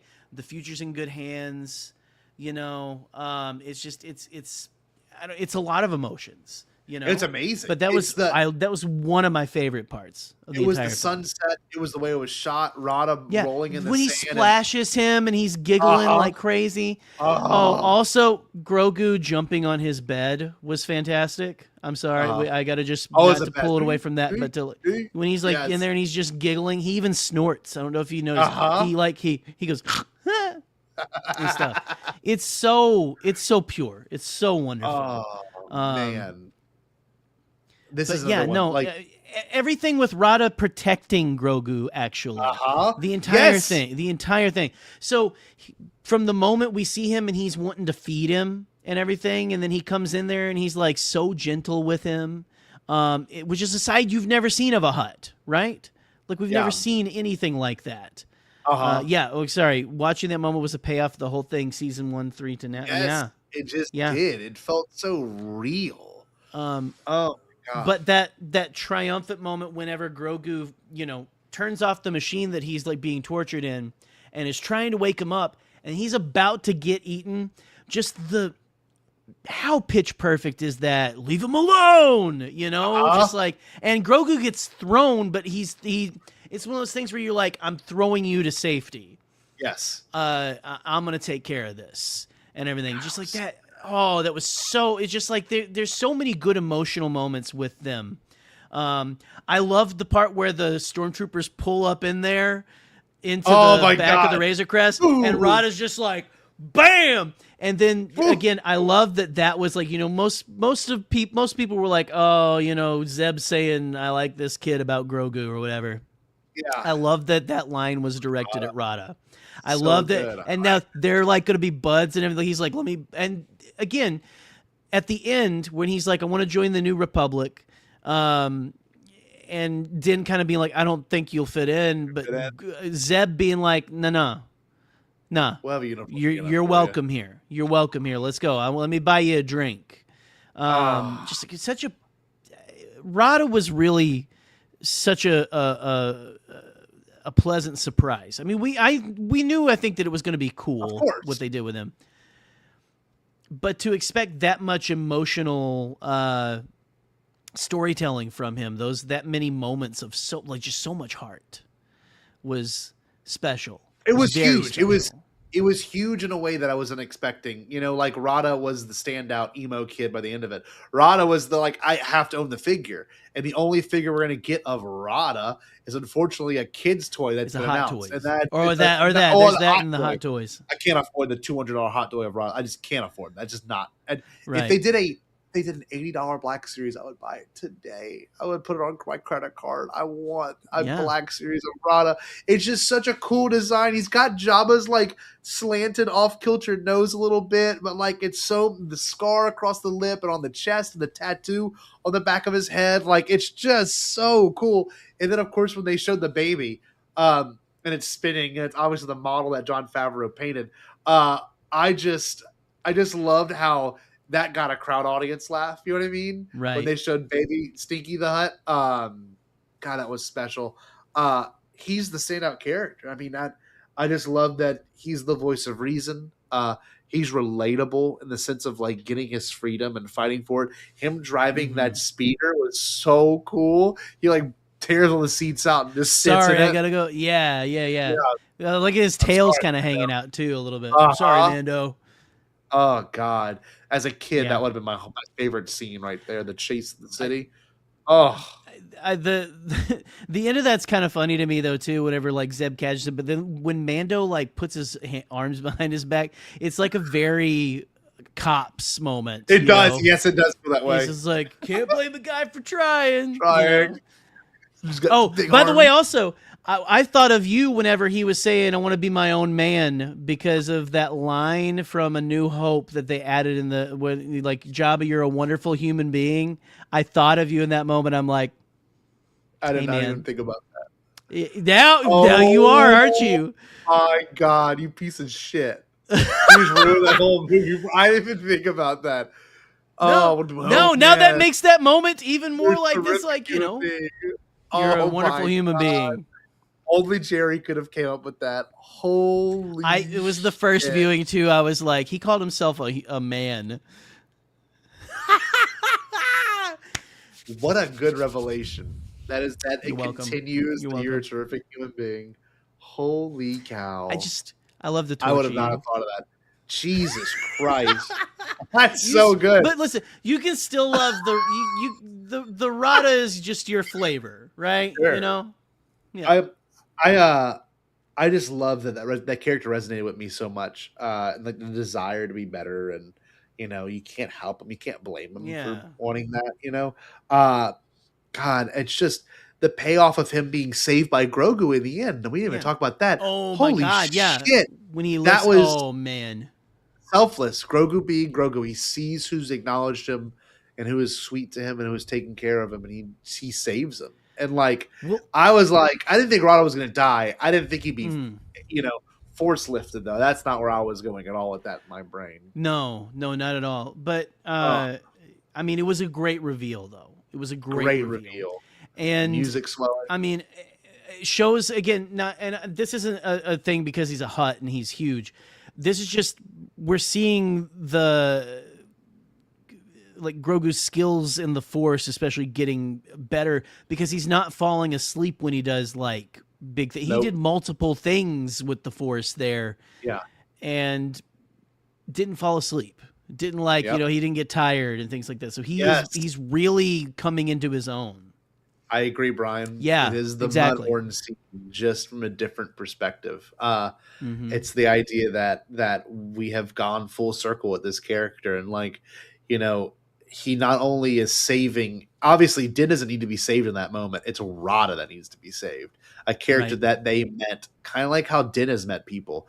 Din met Peli on a whim. Din met Grief Karga through bounty hunting, like all these people that Din has met, like even Migs Mayfield, you know, one of the greatest characters in all of Star Wars, played by Bill Burr. Like it was Din being vulnerable and doing that. And the one thing I will say, the Pedro of it all, I like the addition to the Creed. I don't think that challenged anything I thought with the whole idea of like, you know, he has to kill them because then they've seen his face. Like I kind of like, didn't that essentially? That's exactly what happened with the Empire. The Imperial base. You know, on in chapter whatever, chapter 17 or whatever Yeah, it was. with Like Mayfield. With Mayfield. yeah, it's the same thing, you know. So that Chapter 15. it makes more sense. That Mm-hmm. makes perfect sense. I mean, with the Mandalorian Creed, Yeah. frankly, it's because the Mandalorians, they are they're warlike people. You know, they like Yeah. warriors. You know, that's their whole thing. You know, weapons are a part of their religion. But I'm glad you brought up that part because that is the only moment we get to see Pedro's face. We know he can convey emotion really well. We know he's a really good actor. Oh yeah. But the way that they show that parental anger, right? When they threaten Grogu, like, you know, like they say, like, hey, when you're gone and he's older and you're gone, it's gonna be his turn to suffer. Was just, and I don't know, man. That whole scene with him and that, like, he's like, you know, like you said, you know, like he's not losing his edge and everything and like that, but he's still got that heart. Like he sees what happened to ROTTA and he calls them monsters. I don't know, man. This movie's fantastic. For Martin Scorsese hands, absolute cinema. Absolutely. I was gonna say, I think Brady in the chat earlier was saying that needs to be the new, like, we need to have a Hugo Durant pure cinema meme Pure now. cinema. So someone work on that. So my last question, and for everyone in the room also watching, how many more times are you going to see it? What's your next viewing habit going to be of this? So I know you're seeing it Saturday, but once it's done and you've showed it to Eleanor, you're on your fourth one. Are you going back after that? Are you going to take a break from it? I'll probably go back. I like to see a Star Wars movie as many as I can because they're not always going to be there. And do you have A-list too? Yeah. Oh yeah. So we've got so many good movies out that's what makes this a little challenging for me. It's because in 2 weeks, Disclosure Day comes out, and that's going to be like we're gonna review that one. We're gonna have to do it because that's my probably most anticipated film in a long time, and it's the buzz that it's getting that we've been seeing around there.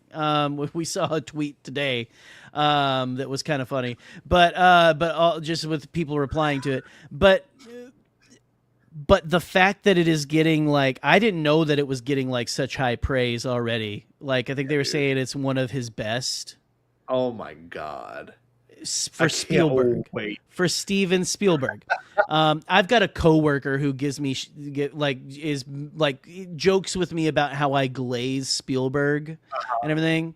And but how can you not? The man who made E.T., the man who made Jurassic Park, the man who made Schindler's List, the man who made all of this stuff. But no, sorry, Disclosure Day. It's top of my list. I feel like it was made for me.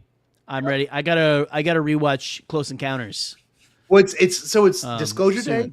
It's Toy Story. It's Supergirl. Oh, good God! It's Odyssey. It's Supergirl. I was getting emotional in the trailers today, like with Supergirl, and like the dog getting sick and everything like that. It's just it's all, I'm gonna be a mess this summer. Jackass the movie. Spider-Man is also coming out. That one's gonna be really good. Odyssey. I mean, it's just, we're stacked, dude. We kicked off the summer with this, and we don't know what we're doing exactly next week. We're gonna review Disclosure Day whenever that one comes out, obviously. But in the coming weeks, you'll get announcements from us and what to expect. But we've built up this movie a lot in the past emotionally and physically. I mean, I've been rewatching every season of The Mandalorian since March or April. So I have hyped this up a lot for me, and I feel like I'm finally be able to come. Backrooms is literally this week. Probably not going to see it this week. Might have to see it next week. But there's just so much coming, and I gotta pee really bad. So, Jerry, let's end this thing. I love you all. Thank you everyone for joining. There was a huge crowd tonight. We had like 20 plus people the entire night. It's been amazing, and I love all of y'all. This is an absolute blast being able to talk what is now one of my favorite Star Wars movies of all times. Oh, we got it. Hold on. Sorry. Those two droids were so sick. That was awesome. We didn't get to, dude. I caught myself watching it and moving like them when I was watching it. It was the roll across the belt and like grabbing it. They moved like old timey automatons. It was great. Yes. It was so cool, and like to know that they spent so much time on it, and like Grogu's on the inside messing them all up. Like that was so sick for me. I loved watching what stop motion could look like in the high resolution in IMAX. I never thought I'd see that in my life, and it looked so good. If I was transported to the 80s yet again, you know, I was like, it was so fun. Yeah. I can't wait to I can't wait to get my kids' reaction to that kind of stuff. You know, well, they used steam. They used oil. The lights and the eyes were glowing. Well, and they had like CG Grogu climbing inside, which was insane. You have layers upon the layers on this shit was crazy. Last thing we'll say: the special effects were off the chain. I mean, things that I never knew could look as good as they did. It was like Skeleton Crew. It looked flawless. It was the only wonky thing was ROTTA on the beach. It's the only thing lighting wise. I'm like, that looks a little strange. But everything else, not on the beach playing with Grogu, on the beach to go stop Commander Coin, whatever his name was. Like that looked a little weird. A little wonky. He's a wonderful human being though. So look, the grenade belt. I mean, yes, that whole sequence was so sick. Oh God, don't very awesome.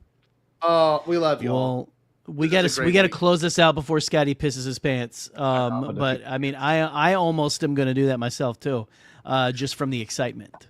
But how about we do this? We never done this before. You give a stay, I'll give a Bombad, just because of how I'm feeling right now. Okay. Well, yeah, because Scotty's gotta go say big pipe, huh? Here in a sec when he, whips it out. Yeah. Okay. So who's doing stay? Who's doing Bombad? You do stay. Stay Bombad! Did you say impossible? Pasquale? Only kidding, Chucky. I've changed my tune because I finally thought of a possible dream that we can all share. What is it? Pasquale? It's a dream about a world when nobody is poor or sick or hungry. Oh, now that's a dream we can make come true. I'm gonna make a change for once in my life. It's gonna feel real good, gonna make a difference, gonna make it right. As I point up the collar on my favorite winter coat, this wind is blowing my mind. I see the kids in the street with not enough to eat. Who am I to be blind, pretending not to see their need? A summer's disregard, a broken bottle top, and a one-man soul. They follow each other on the wind, 'cause they got nowhere to go. That's why I want you to know I'm starting with the man in the mirror. I'm asking him to change his ways, and no message could have been any clearer. If you want to make the world a better place, take a look at yourself and then make a change. I'm starting with the man in the mirror. Oh yeah, I'm asking him to change his ways. come on, change. No message could have been any clearer. If you want to make the world a better place, take a look at yourself and then make a change. I'm starting with the man in the mirror. Oh yeah, I'm asking him to change his ways. no message could have been any clearer. If you want to make the world a better place, take a look at yourself and then make a change. Time for us to take a break, but we wouldn't dream of being gone for long. See you in a little bit.